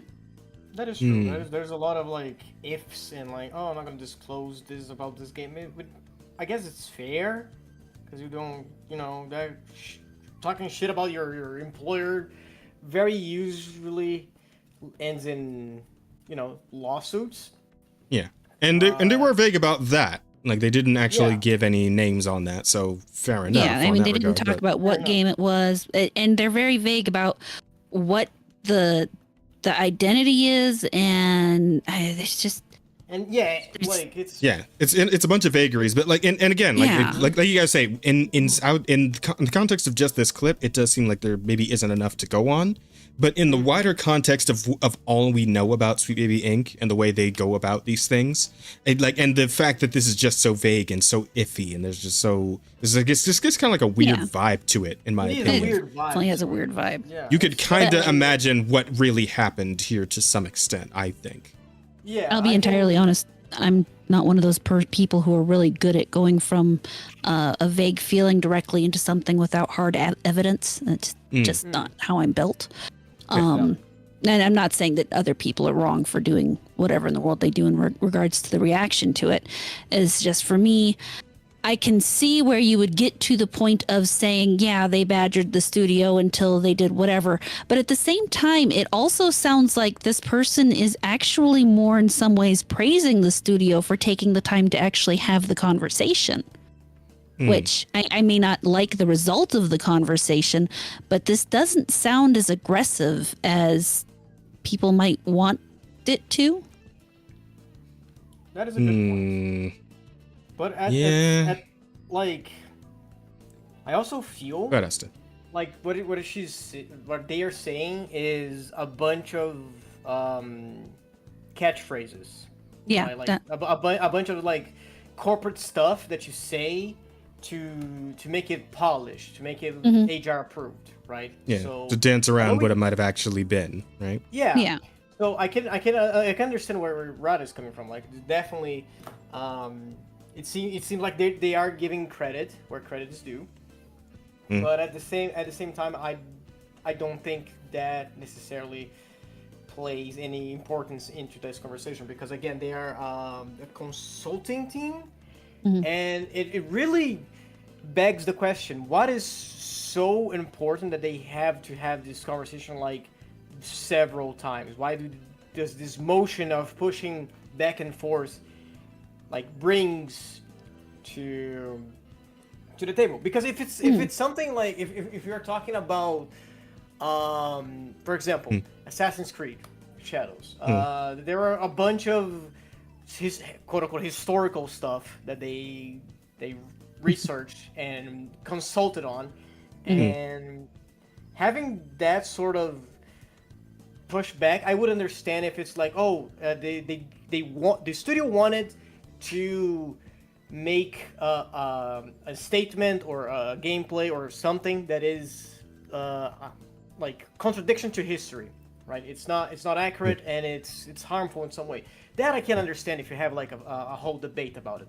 But if we're talking about identity, and they are pushing back against the identity of a character or an NPC or something like that, I feel like that's not something you should be questioning the creative team about, because that's identity of a character is very much is important to the telling of the story that the studio wants to, that the artist wants to tell. And if you, as a consultant, not exactly a writer or like a character developer, like it it seems kind of pushy, and it seems like you are Overstepping your bounds. yeah, you're overstepping your boundaries for something that you feel is personal. Because they said that they felt attacked, they felt like not attacked, but like they felt like part of this because of their identity. And I can understand that feeling, as someone who's also marginalized. I understand what it's like to see like some sort of mischaracterization about you. But at the same time, that character is not you, and just because their identity is similar to yours, that doesn't necessarily mean it is about you. And the movement of making it about you, it comes exclusively from you. And I feel like this is not a good fight to pick. As they said, you should. Asta's you need to- oppressed. Sorry, I was What? looking at chat. Oppressed. Yeah. So yeah, like they said themselves, you have to pick your battles, and I feel like this is not a good battle to pick. Like. And I think maybe that's where my hesitancy about it comes in, is because I don't feel like I don't know exactly what they were fighting about. Yeah. So Well, and you keep saying if it was, and so I don't know, and It's so just- that's no- why I can't. I mean, I agree. If that's what it was, you're absolutely completely correct. There's no ifs, ands, or buts about that. It's just I don't know. Yeah. Yeah. Well, because No, they it's talked a very valid about specifically like something about like what they would be conveying about like what was the exact wording there? Hang on. This was a pretty, I would say, like unique situation where they were willing to take days out of their time. Situation. It was as a marginalized person, I felt making myself very vulnerable. Cool. And then being met with a less than optimal response to that, and then having to say it again, and then an optimal response, and being brutally as a marginalized person, talk with us about it. This was a pretty, I would say, like unique situation. Are the options for how that could go? There we go. And so here are it's there. And so here, like, are you doing it well? Are you doing for messages that you are going to invoke? There we go. Or some of the messages that you are going to invoke necessarily going to invoke, or some of the conversation about these are some of the experiences that you are necessarily going to invoke, or some of the messages that you are going to invoke, some of the implications you are going to invoke, regardless of whether you want to or not. It's not a question. Okay, so it kind of sounds like it was something having to do with maybe, I don't know, some sort of racial implication, maybe like a gender-based implication, etc. And so on. You know the kind of things that Sweetie typically gets hung up on, right? And Yeah. whether that was something incredibly overt or maybe something a little more muted and what's the word? Implied, yeah, subtle or implied, whatever. But you know how they get incredibly bent out of shape about shit like that, because we've seen it time and time again. So what I assume is that like it's something along those lines, like an edge that this concept of this game used to have, that they were trying rather aggressively to sand down, as they do always try to sand down all the edges that these projects may or may have, and in that same scenario, we end up losing something. Or we end up making something too sanitized, and it's like, and like every Sweet Baby project that we know of has suffered because of that, pretty much. Oh, yeah. Like even God of War Ragnarok, right? Like people often bring up how that game sold markedly less. Like I think for 20 million less than the first God of War reboot game, something like that. But that had a lot of Sweet Baby in it as well, and think of shit like Unknown 9. Or what else? Like Spider-Man 2, like that one I have marked experience with, because God, that game was not nearly as good as Spider-Man PS4. It was just not.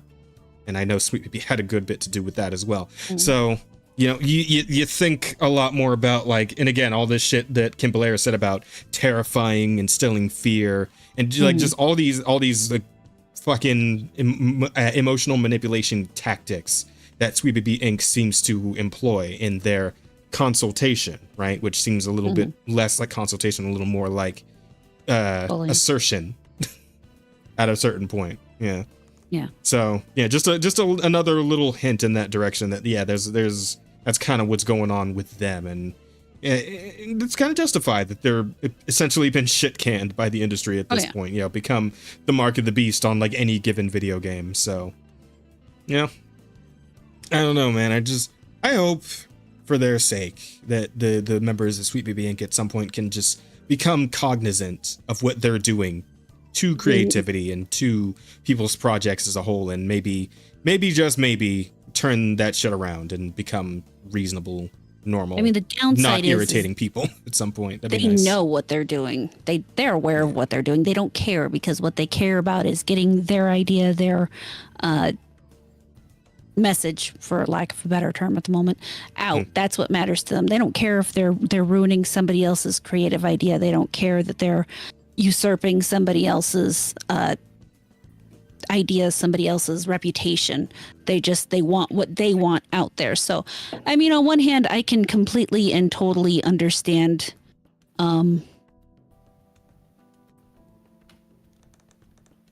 people calling this out as being something more than what I can see. I just can't see it because I'm stubborn. No, I got you. I get where you're coming. I get where you're coming from too. It's just like, I think it's the difference between looking at this as an isolated like incident or isolated case of just this one clip, and like the overall dynasty, the legacy of Sweet Baby Inc. as we know it up to this point, and everything that's gone on with it. So it's just, for me, because there's always that 1% chance that you're wrong. Oh, of course. And sometimes it's more than 1%. So since I don't know what the exact situation here is, I can't make a good ruling on it. Oh yeah, that's a very valid option. Like to not want to put your finger on something that you're not 100% sure that, like, nothing anyone can fault you on, right? Absolutely. Yeah. Oh, like people will, though. That's the hilarious people part. will. But Well, people we won't. dumb. I know you won't. Yeah. I'm just Yeah. no, but yeah, I mean, yeah. it's just You know what I'm people saying. people have been burned by Sweet Baby plenty of times at this point. You know, it's that old like what happens twice will happen thrice scenario where it's like you start expecting this sort of thing from these guys because it's kind of what they do at this point, right? That's kind of what they're all about. So you start to look at them sideways anytime they do anything, right? It's like how you had that one person back in school who was like just always so very irritating, and you didn't really know why. But like even when they showed up and they were like being chill, you were still kind of like side eyeing because you're like, oh, you're gonna do some bullshit in a minute, though, aren't you? Aren't you? You know, we all knew that person. We all had a person like that around. So yeah, that sort of I'm thing. still totally side eyeing them. Don't get me wrong. I'm not saying they're innocent. I can't make an absolute judgment without more information. That's all. Fair point. I mean, who knows? Maybe because this person's still around, maybe they'll like now that this is out in the air, right? Now this is out in the ether. Maybe they'll say something on Twitter about it once they realize that they're being blasted by Everybody and their mother? Yeah, I Gothic doubt it. Therapy and whoever else. That Park Place got the article up. I know. I think Endymion retweeted about it already. Grumps probably is going to jump in there when he sees it, etc. and so on. So, we'll see how things shake out in the next couple of days. Who gives a fuck about what Grum says? Am I right? Well, I'm just saying, like, this is the sort of thing that he would comment on, whenever Unfortunately, when it comes up on his feed. So He has a loud voice, so at some point you kind of have to care. Yeah. Much as I we don't shall want. see. Apparently, he finally got that demo out for his game. So or something. Yes and no. Yes. Oh, right. It's like a Patreon thing, right? Like you have to be part of the Patreon. No, access it or some it's shit? like he got an older demo slightly fixed as opposed to the actual demo or something like that. I haven't been following it that closely because I don't care that much. Me neither. But I mean, yeah. This Grum At this point, I'm just. at this point, I'm just kind of curious, right? Because like, man, is he ever actually going to get that game out? And if he is, like, what's it going to sure be like? will eventually. I'm curious. Maybe. I'm curious. We shall see. All right, but I do have one last thing to bring up, and that is a big turnaround for CI Games. These are the guys who make Lords of the Fallen, by the way. CI Games' player-first philosophy pays off big as Lords of the Fallen 2.0 surges past industry giants. 2-year-old game hits Steam top 10 global bestsellers list. So, yeah, pretty like full-on No Man's Sky scenario going on here. Like, they put out the game, and me and Rosa actually played it back when it first dropped because we thought it was going to be, pretty sick, pretty interesting-looking Souls-like thing. So we tried it out, and we didn't really stick to it very well. The game like had a weird feeling to it. It was kind of floaty. The sound effects were a little off and weird. The general gameplay was kind of wonky as well. But what happened that nobody knew about until pretty much right now is that these guys saw what happened with the initial release of the game, and they fucking put their nose to the grindstone. They started putting out, polls and questionnaires and everything, just getting every thought they could from the player base who had already touched the game. And they just started going to work on every bit of feedback they got. They revamped the movement of the character. They revamped the way the weapons hit, the sound effects, the magic system, hell, even the character creation system, everything, right? And I actually jumped back in the other day on the 2.0. It was a big 2.0 version update that they put out. And the game does feel a lot better than it did the first time I played it, right? Like it's got more weight to it. The character doesn't slide around as weird when you're running around and shit. Like it's good. It feels good. And I'm looking forward to like properly getting into it with Rosa later. I've told her about it and she's interested too. So we're probably going to look into that whenever we get the chance. But yeah, they've really turned the game around a good bit. And it seems like it's been pretty good on Steam as a result. And honestly, I love to see that sort of thing, right? Like they didn't just give up on it. Yeah, that's a good story. Like you listen to your customers and make a good thing out of it. Absolutely. In an industry increasingly defined by agenda-driven design and tone-deaf development, CI Games is breaking the mold, and it's paying off in a big way. With the launch of version 2.0 on April 17th, Lords of the Fallen has achieved what few would have predicted, a stunning resurgence that's propelled the game into Steam's top 10 global bestsellers 18 months after release. Originally launched 2023 as a AA dark fantasy RPG, Lords of the Fallen saw a massive player spike in the last week, climbing from around 500 concurrent player to over 10,000 on Steam. So, pretty like orders of magnitude up from where they were. So that's pretty sick. The Catalyst, complete overhaul of the game based on player feedback, spearheaded by CI Games CEO Marek Tymiński, who seems like a pretty chill guy. 10K concurrent players, 18 months after launch. Just a week ago, it was around 500. This means the world to us. Thank you everyone who believed, supported, and stuck with us. We'll never stop showing up for you, always. And here's the thing, right? Like it's not even just the fact that they've done all these tweaks and reworking of the game based on like purely on player feedback. It's also the fact that they dropped the game on Steam on a massive discount, like 67% off, to the point where it's only like $20. So, you know, extremely player-friendly resurgence, trying to get this game back out there. So, you know, pretty much just doing it for the love of the game, right? So, very, very good stuff there. Getting a lot of goodwill for whenever like Lords of the Fallen 2 ends up being a thing. I assume that's probably their next deal. But No Man's Sky. Oh, you don't know about that one, Electric Angel? I don't remember the name of the studio that makes it, but No Man's Sky was kind of like a similar situation to this, where the game came out and it was a lot less than what people were expecting of it, and to the point where they pretty much chased the director of the game like off of Twitter, where they were so pissed off about it. Okay, I grant them title of No Man's Sky. Nah, it's like that's okay. Okay, I got you. But yeah, very good stuff there. 10K current players, 18 months. That kind of authenticity and responsiveness is rare in modern gaming, and gamers are rewarding it. Earlier this year, CI Games conducted a major community poll asking. Oh yeah, they're talking about the poll. We talked about this actually on the podcast a while back. Asta, you might remember this. But they put out the poll where they preferred traditional gendered character creation, male and female, or the newer body type A and B, right? And remember the results of the poll was like 88% for male and female.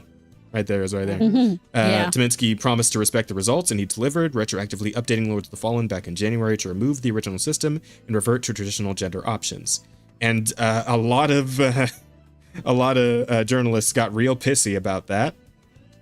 But I mean, the players liked it, and it seems to be paying off in that regard. So seems like he made the right choice overall. Yeah, listen to your community actually gives you more money. Crazy. Mm-hmm. See? And the funny thing about that was like I still find it hilarious that like people were calling him a fascist because of all this, right? And it's like the guy who just had like a democratic poll, and then, you know, he made his decision based off the highest vote count. Yeah, that's people have fascism, no idea what the is definition it? of fascism is. They really fucking don't. They really fucking don't. Oh man. Confidently stupid. It's Right. almost funny if it wasn't so tragic. Like, to think so many people are this fucking dumb. Yeah. Oh, and this one got their fucking dander up too. Shortly after, another poll asked if lead video game characters should be widely considered attractive and aspirational. Once again, the results were decisive. 84% said yes. So CI Games responded with improvements to its character creator, enhancing the visual appeal and aspirational design of characters going forward. That is to say, they made the female option more feminine and the male option more masculine. Yeah, so good shit there as well. These weren't hollow promises. The recent 2.0 update, branded definitive edition of the game, introduced sweeping enhancements, smoother combat, shared progression, crossplay co-op. This is amazing, right? Because this is the thing you don't get in fucking like Souls-like games at all. Like in any Souls-like game ever, right? Where you can actually play the entire game with each other instead of like, you know, getting kicked out after you beat a boss or whatever, right? That sort of shit. You can just play the entire game together, which has me and Rosa very excited to actually do it. Yeah, that is really fucking. More games should have like campaign co-op, like, yes, period.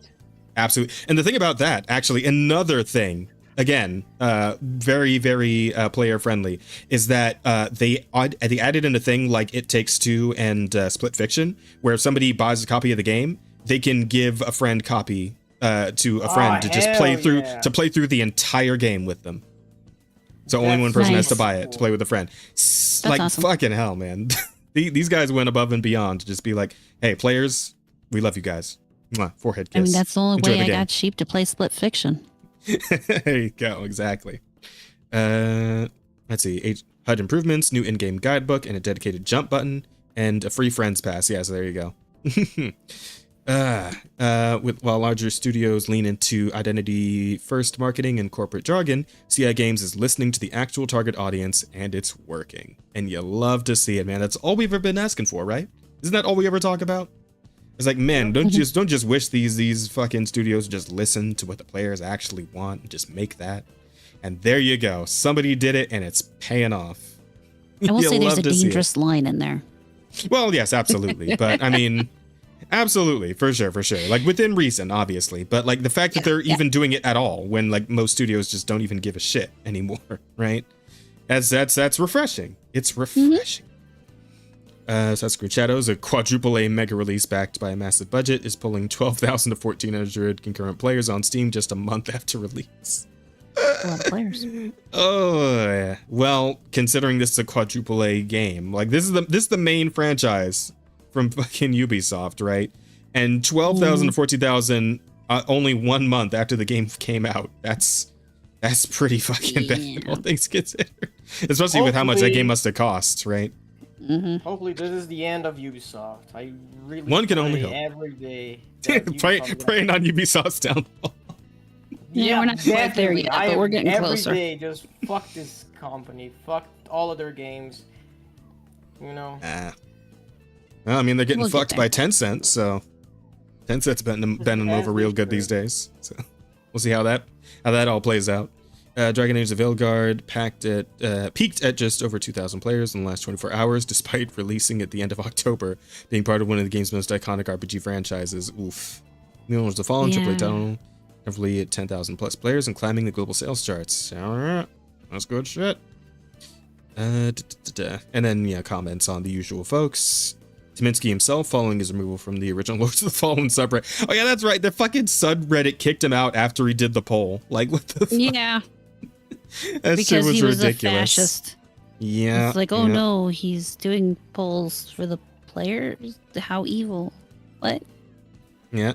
Truth always wins in the end, though. Trust is built through authenticity and transparency, not by shifting narratives. Players first. God damn. Ain't that all it takes? You love it. Ain't that all it takes? Goodness gracious. So formulator works. That is a good fucking news. That's a good one. But yeah, that's all I got. Well, unless, because I remember before you left, we were talking about the guy talking about animating those other franchises, and you were saying as long as Netflix itself isn't involved at all. Hey man, have you seen that Netflix is running out with a new version of Kakegurui? A new live action Kakegurui? I saw that shit, and I saw everyone just being super upset about it. Oh man! Oh fuck! Did you watch the original? You watched the anime, right? Did you watch it? Yeah. I watched the anime. The anime is good. It's solid. You know. I'm not like crazy about it. You know. I think it's pretty good. But man, what they did with it in the Netflix version, man. Holy shit. Bro, that is some Netflix Death Note type shit right there. God damn. Yeah. Absolutely. That's exactly what it is. It's Death Note 2.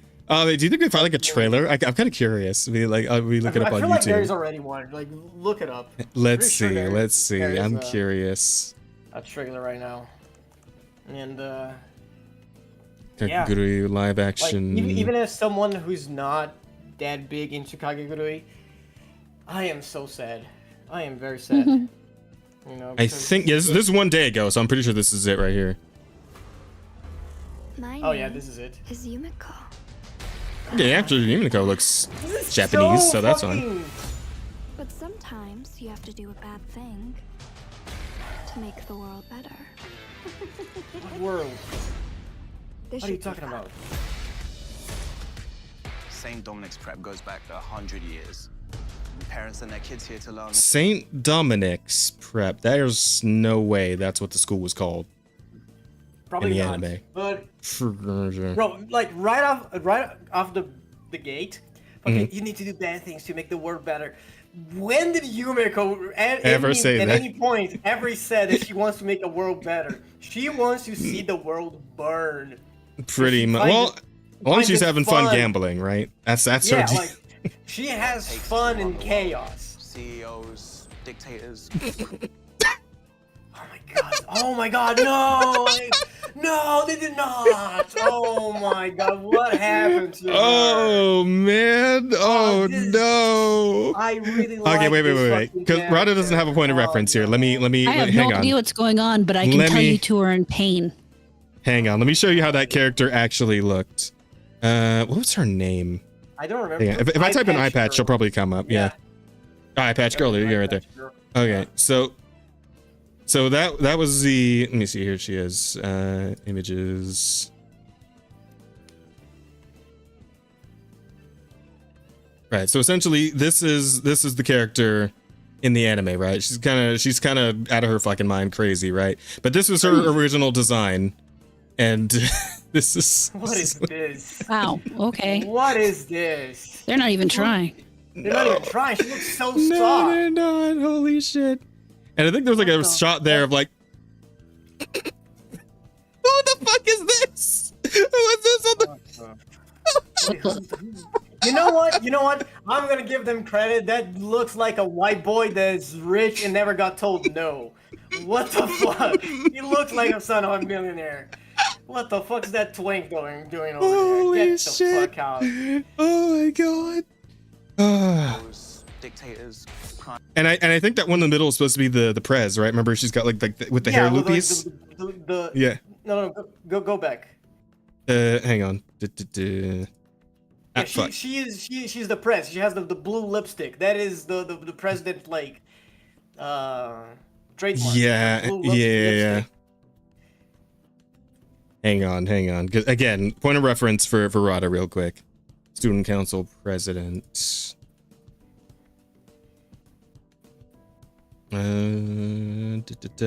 Okay, yeah. So this is her. This is the character in the original anime. This is her in the anime, and this is her in the Netflix. You know what? So as you can see, bit of a switch up in the scene. Bro, you know who she looks like? She looks like that brunette in Victorious that's really mean and dates the popular guy. It looks like her with blue lipsticks on. Listen, guys, this Japanese anime was too Japanese, all right? Too many Japanese in it. We got to get some of those Japanese out. I guess. We got to get those dictators, crime lords. It's not the classes that change you. It's the guy. Wait, is this? Well, there it is. Okay, so I don't even need to get a picture, but this is the best friend character, I guess, of Yumiko, is like kind of the audience's point of normalcy. Like he's like the kind of everyman character in the story. Yeah, he was not a black guy. He was not a black guy. I kind of figured that out. Yeah. Black hair, black spiky hair, short, skinny, yeah. Also, I feel the need to point out that all the villains, the student council, I'm pretty sure every single one of them was white. Yeah. And our heroes are the only character that gets to keep. Slave. Like, that's the whole point. That he's the slave of those people. Oh my god. He has a fucking price tag on his necklace. Yeah. Great idea, guys. Awesome. Points for diversity. Wow. That's such a great addition. Yeah. Okay. Yeah. Because here's the thing, Rada. In the anime, it exists in a high school where gambling is like the thing that all the students do, right? But the student council like recently implemented a new system where if somebody like completely like runs out of money gambling and like gambles themselves into debt, they become a dog essentially, and they have to wear this little tag he's wearing on his neck right here, and they essentially become like a second-class citizen within the school. Yeah, and that tag has like how much they owe, like a bunch of information about them, like name, class, and stuff. Yeah. And they basically have to do everything that the others tell them to do because they're in so much debt that if they don't, their family is just gonna fucking be ruined. Or some shit, yeah. Like it extends out to the real world from this high school bullshit they're doing. Like that's how fucking for real they take it. Series. Yeah. It's kind of nuts, but it's actually really fun to watch some of the gambling like battles and shit. But what was it like? The boys are Fido and the girls are Mittens, right? When they become the dogs. Mm-hmm. It's a fucked up anime, but it's actually pretty fun to watch. No, this is fucked up. This is anime is fucked up the anime. Like there's a bunch of wrong stuff. Crazy going on shit. with it, right? Like that's the whole point of it. It should be absurdly fucked up. There's some, you know, there are some sexual stuff going on. There's some like slavery subplot. You know. Yeah, right. Well, it explains the black guy. Okay. And it's very power dynamics, right? That sounds Like pause real fun. quick. Like there's literally this My parents. council member. Her whole thing is she removes the nail out of people and collects them. Like she literally take like a what do you call it, the pincer thing, and she removes their nails from their fingers and collects them. Like that, there's some serious abuse going on here. Yes, Wow. it's crazy fucked. And I'm gonna find out who. So you're some type of pro gambler, hit to beat everyone and take their money. No. Not their money.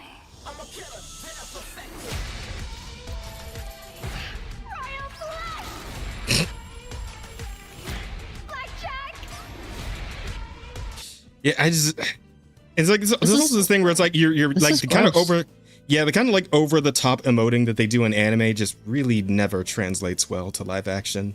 Because I can see that's what she's going for here, but like it's. I guess. I mean, the problem they have is the same problem they have in movies. Like, so that new Naked Gun movie is supposed to be coming out, and I can see that it's going to have the same problem that this is having. It's that the actors are acting over the top as opposed to taking the over top and playing it completely serious. Yeah, because that's what Naked Gun was initially, right? I'm kind of curious because I haven't actually seen the trailer for that one. Let's look at that too. I hated the trailer. It made me want to kill people. But the problem is they're being goofy. They're being goofy because they think that's what it's supposed to be. They're We're not just getting started. seriously acting the role. And if they seriously acted the role with the over-the-top stuff, it would still work. It would actually come off better because that's what the original movies like Naked Gun and everything did. They acted them in a serious way, but because everything around them was so goofy, it was even funnier. Yeah, So, hang on. yeah. This is a fucking, I'm curious about this though. Let me see. Oh God. This is the one, right? Yep, it's that one. Also, that fucking Kakegurui thing, it reeked of like Riverdale skin. Yeah, all those exactly. teen Oh God, fucking soap Riverdale. operas that are gross. Yeah. Something like that, yeah. Very CW. Multiple SWAT units responding to hostage situation.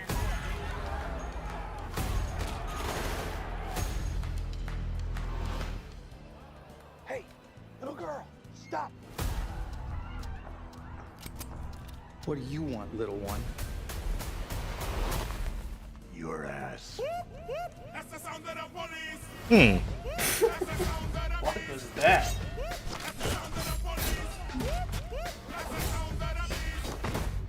Who are you? Frank Drebin, Police Squad. The new version. I saw that clip Daddy, before. it's me, Frank Jr. Love you. Hey, Dad. Boy, do I miss you. Wait, I didn't get the joke there. You don't get that joke? That's O.J. Simpson. Oh. Yeah, because he was in the original Naked Gun. That's actually the most amusing part of the trailers.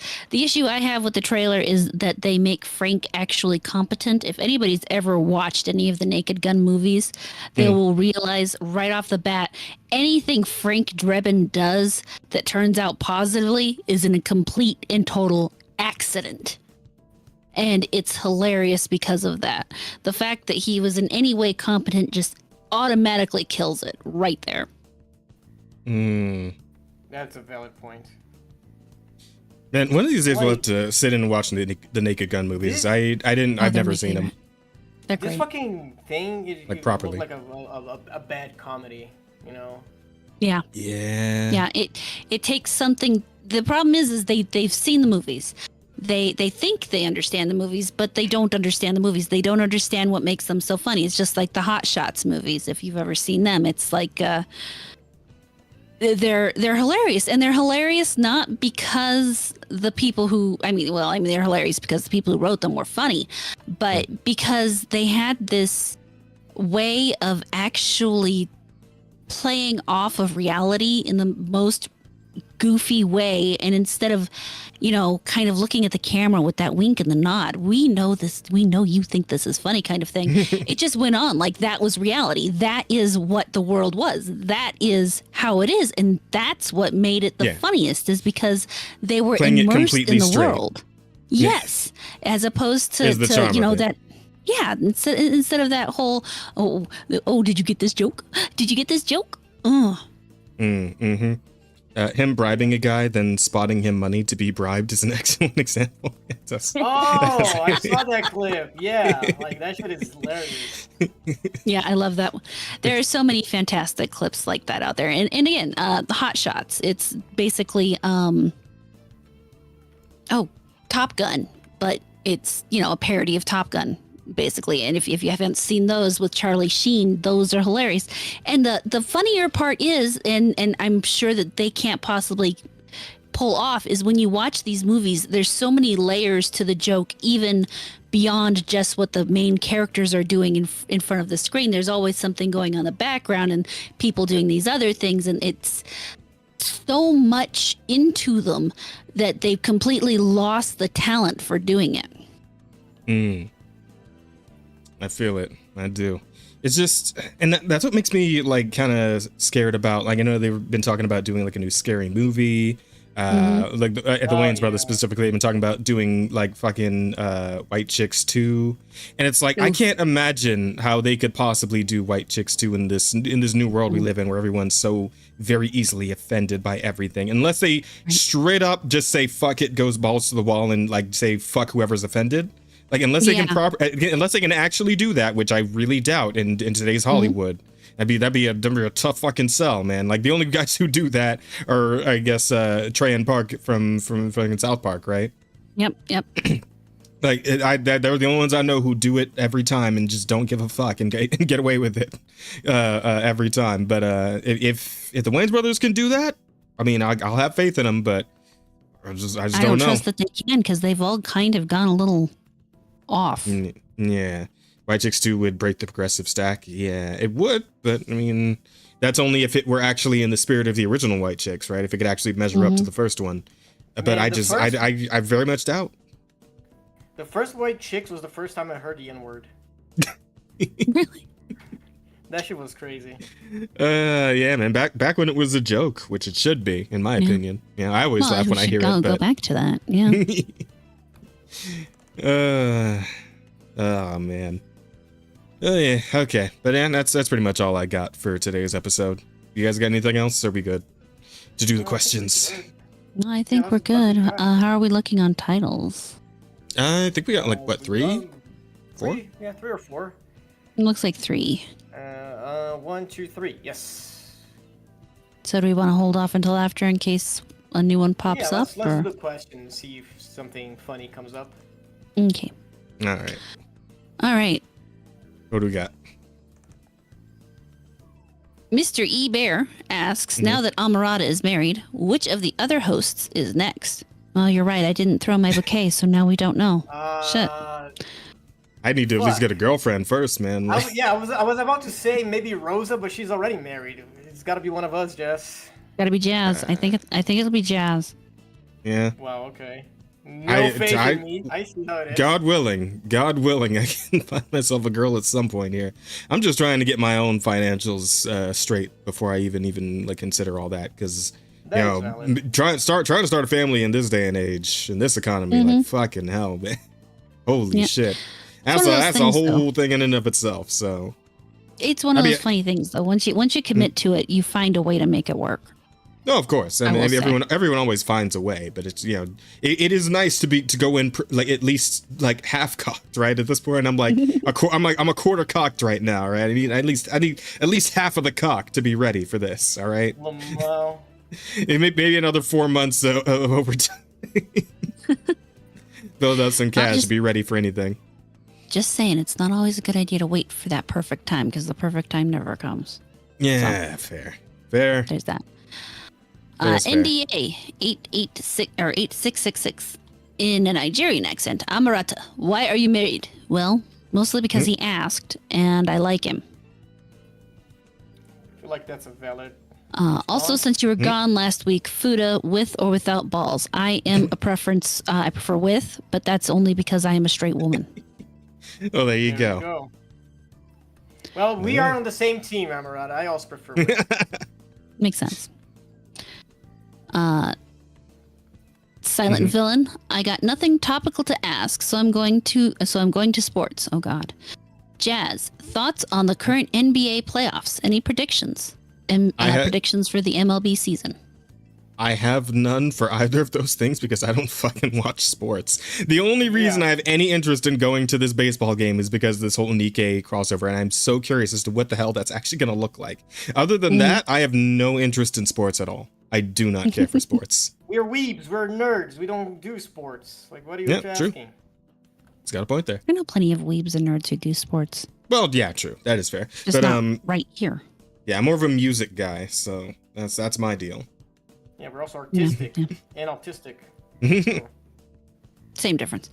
Artistic and restarted. Yeah, perfect. Yes.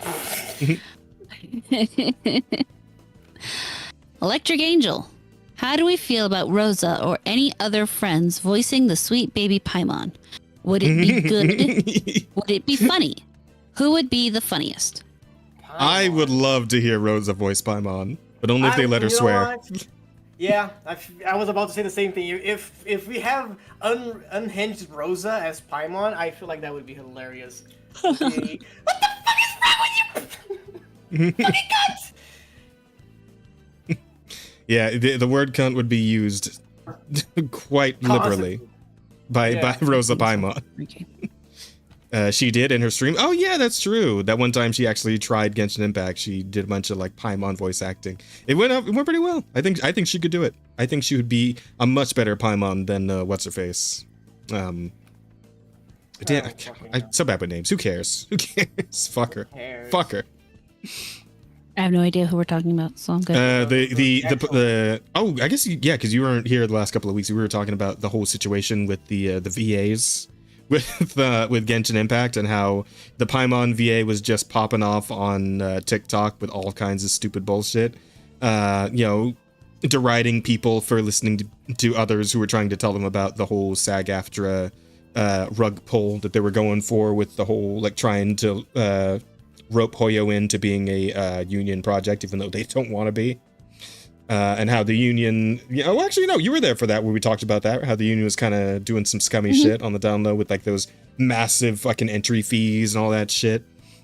But I don't know if we actually looked at the TikTok though, because she was like saying, oh, you guys are idiots believing all these VTubers don't know anything about anything. And then after that, she put out another TikTok in which she was sitting with her fucking face in front of a toilet the whole time, talking about I saw a video on that. Yeah, you saw that. Okay. All right. Yeah. So she's just been on a whole fucking like Britney Spears-esque rip with this whole thing, to be honest. So, and we'll see where that crash out eventually lands. But it's been something. It's been something to watch for sure. Oy vey. So yeah, that's the whole Okay, thing. well, that is all our questions, and we don't seem to have gotten any more titles out of it. So that is what that is. All right. Well, then what do we got? So our options are, assuming you're ready, Rada. Oh, give me just one moment. Fair enough. Yuki. We got the Christ Revival Tour.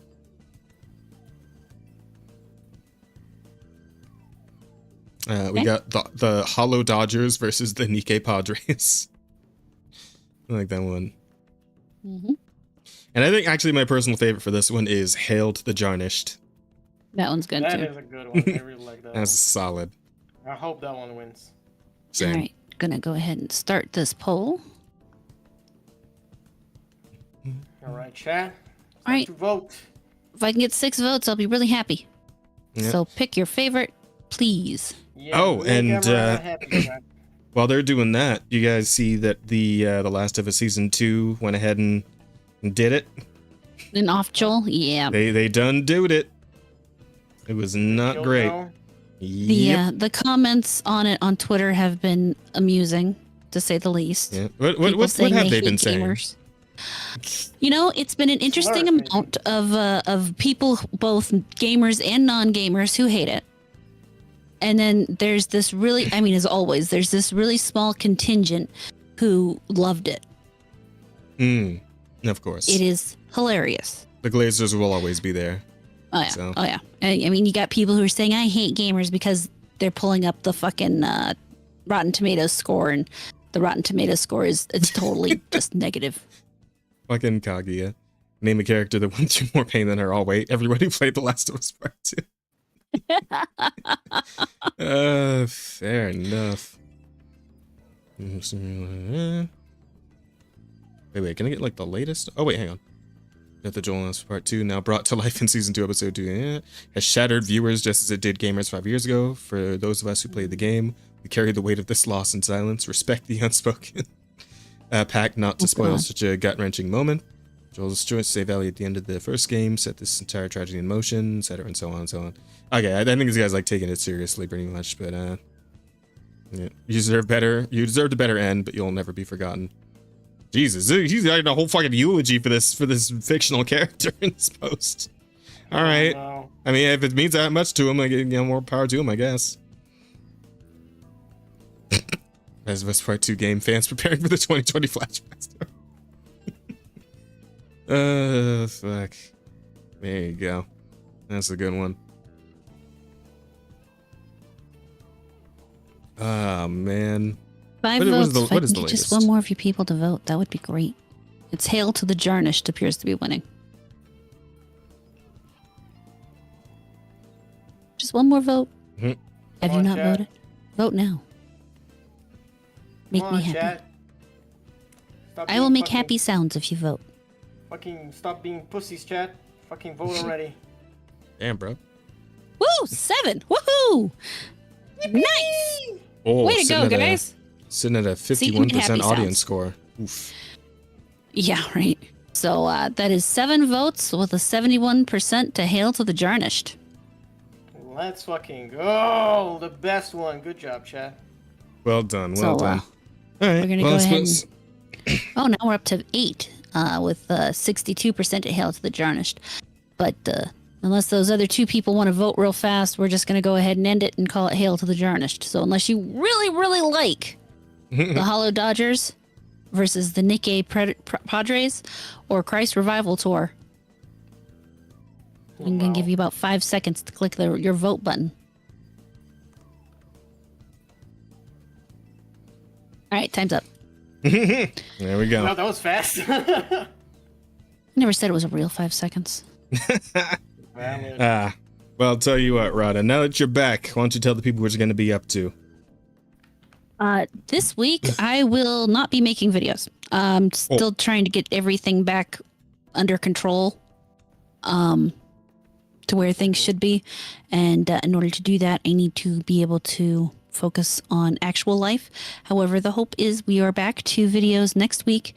Thinking I might aim for 7 days a week again. We will see how it goes when I get there. However, on Thursday, I will be playing Expedition 33. I will be playing in the evening, and I'll be probably playing in the later evening. Depending on how long I stay up, I may even be playing Friday morning. Let's go. We'll see how well my old age allows me to play for how long. And then I'll probably be playing again Friday evening. If I can manage it, I'll be playing Saturday, and then I'll be playing Sunday. We'll see how excited I get for the game after a Thursday. Because if it's really good, I may just tell the world to go fuck itself and play the game. So there you go. We'll see. But so expect the stream at least on Thursday. I think I will dual stream it to both my Abysmal Critic channel and my Horror Amarada channel, which is my streaming channel. So if you want to stop by and visit me on either of those, I will look forward to seeing your shiny happy faces. Otherwise, what do you guys got going on? Lovely. Pope versus Gura. Oh man, that's That's something we could have talked about. That shit was wild. Because that whole thing with Kyle on Twitter, it's Kyle, right? The one that makes the kind of like fucked up anime art sometimes. Kyle? Who did? Oh. No, not yeah. Kyle. Not Kyle. I think it was Kyle, like Kyle, something like that. No, yeah. But I know he drew a picture. He drew a picture of the Pope with Freerin, right? But the funny thing, no. Here's the thing. The thing about that, Rada, is that he didn't draw that after the Pope passed. He drew it before. Oh, no. Like right before it happened, that art went out, and then everyone got the news that the Pope had died. Because the art that he drew. Hang on, if I can find it real quick. I think it's KHYL like that, right? Yeah, this guy. Here we go. Kyleri. He put out this art of Freerin. Let me see it in the media tab. This put out this fucking art. April 20th, 2025, 9 a.m. Oh. And then the Pope fucking died. Like everybody's like, what's the weird thing that he put in the art? This looks completely innocuous. It looks fine. What's the meaning behind this? There's nothing fucked up in this art piece. Oh. I do not know if Kyle actually has the gift of prophecy, but holy shit, if he does, if he does not, and that was just the most incredible timing ever. Like, holy fucking shit. Jesus Christ. Shit was wild. Wait, what? Yeah, no, Angel. So Kyle drew this art, 9 a.m., April 20th, 2025. And I believe the Pope was pronounced dead, like, I don't think, not even a full day later, right? Like, I think later that day, like it's like sometime in the afternoon, something like that. I don't have the exact numbers on that. Hang on. I will check real quick. When exactly did Pope die? I remember when he died, my dad was like, yo, did you, like, the Pope died? And I was like, oh my god, how old was he? And he was like 80, 90? And I was like... 88. 88 years old. Makes sense. Okay, so it was the next day. He died April 21st at 7:35 a.m. local time. So, yeah, just about a full day later. Slightly less than 24 hours later, he had passed after this art was posted. Oh, fuck. That is unfortunate. Like, how you will not beat me in this play. It is. And, you know, God bless. May you rest in peace. I know a lot of people really liked him. He seemed like a nice guy. I mean, he was decent. He was a decent guy. I mean, to be honest, I don't know too much about the Pope, so. I think there were a lot of, what's the word? Controversial statements that he made in regards to what people normally consider, the Catholic religion. So, I mean, there's that. Well, a bit too much of heresy. Well, it is what it is. I don't know. I ain't trying to speak on the man's, life right now. Not right after he's passed. I'm trying to say anything about him right now. Respect for the dead and all, he's dead. So, I mean, God will deal with him as God sees fit, and at that point, it's none of my business. True. I'm just like from like a general respect for the dead point of view, right? Like even if it were my worst enemy, you're not gonna like shit on the grave right after it's been dug, right? That ain't my thing. I mean, some of them I might. Damn. Don't fuck with Roddy, y'all. She will carry that to your grave, not her grave, your grave. If I have to. Oh fuck. Anyway. Where was it? Oh yeah. So as far as I am concerned, still doing a lot of overtime tomorrow, the next day, but I will be doing stuff when I finish overtime. So after work, tomorrow I will be doing more AI Limit. Hopefully I will be able to finish it so I can cross it off of my current schedule of games and shit. And then since Expedition 33 is coming out on Thursday and not Friday, I think I'm going to try and squeeze in like a real quick small session between the end of my overtime shift and me playing Rivals with Asta and Sumi and all of them, right? So maybe like a couple hours of Expedition 33 on Thursday. And then, of course, I'm off for Rivals in the evening like we normally do. So please do swing around for that as well. Unfortunately, fewer streams this week. Again, overtime means I can only do so much streaming, and of course we had D&D this week as well, so I didn't have that day at all to work with. So Oh yeah, we didn't talk about D&D. We did not, but it's fine. It's all good. Go to Rose's channel every other Monday, starting from last Monday, and you can hang out for the D&D sessions. They're fun. You guys would enjoy them. We all got roasted on the last one. Rosa pulled the fucking Ember Island players on us, so that was good. I guess that I should mention D&D is suspended for the time being on my end. Our DM had to get a weekend job. Oh no, just like me. That sucks. Well, hopefully you guys can figure something new out soon. No, we're looking for a new guy. I'm not sure if we'll find one because the guy who looks for them is actually sending the new possibilities our old streams. So, how many are there? Streams? Yes. Or guys, like 30 something streams. Or 20 something. A year's worth. However, maybe fuck. Might only be 9 or 12. That's going to be a hard sell. That's going to be the hard sell for a new DM. Yeah. To have to go through all that. My issue is I'm pretty sure they're going to listen to it and then not want to deal with certain people, but that's beside the point. Oh. Get Rosa to DM for you. Yeah, there you go. Exactly. Yeah. Just got to find a good old Rosa. Yeah, one of the good old boys. Lamau. Get you a good old boy, DM.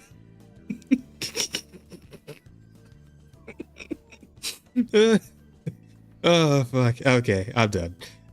All right, so yeah, that's us, guys, and you can find me at Digital Soul Spark, Twitch, and YouTube.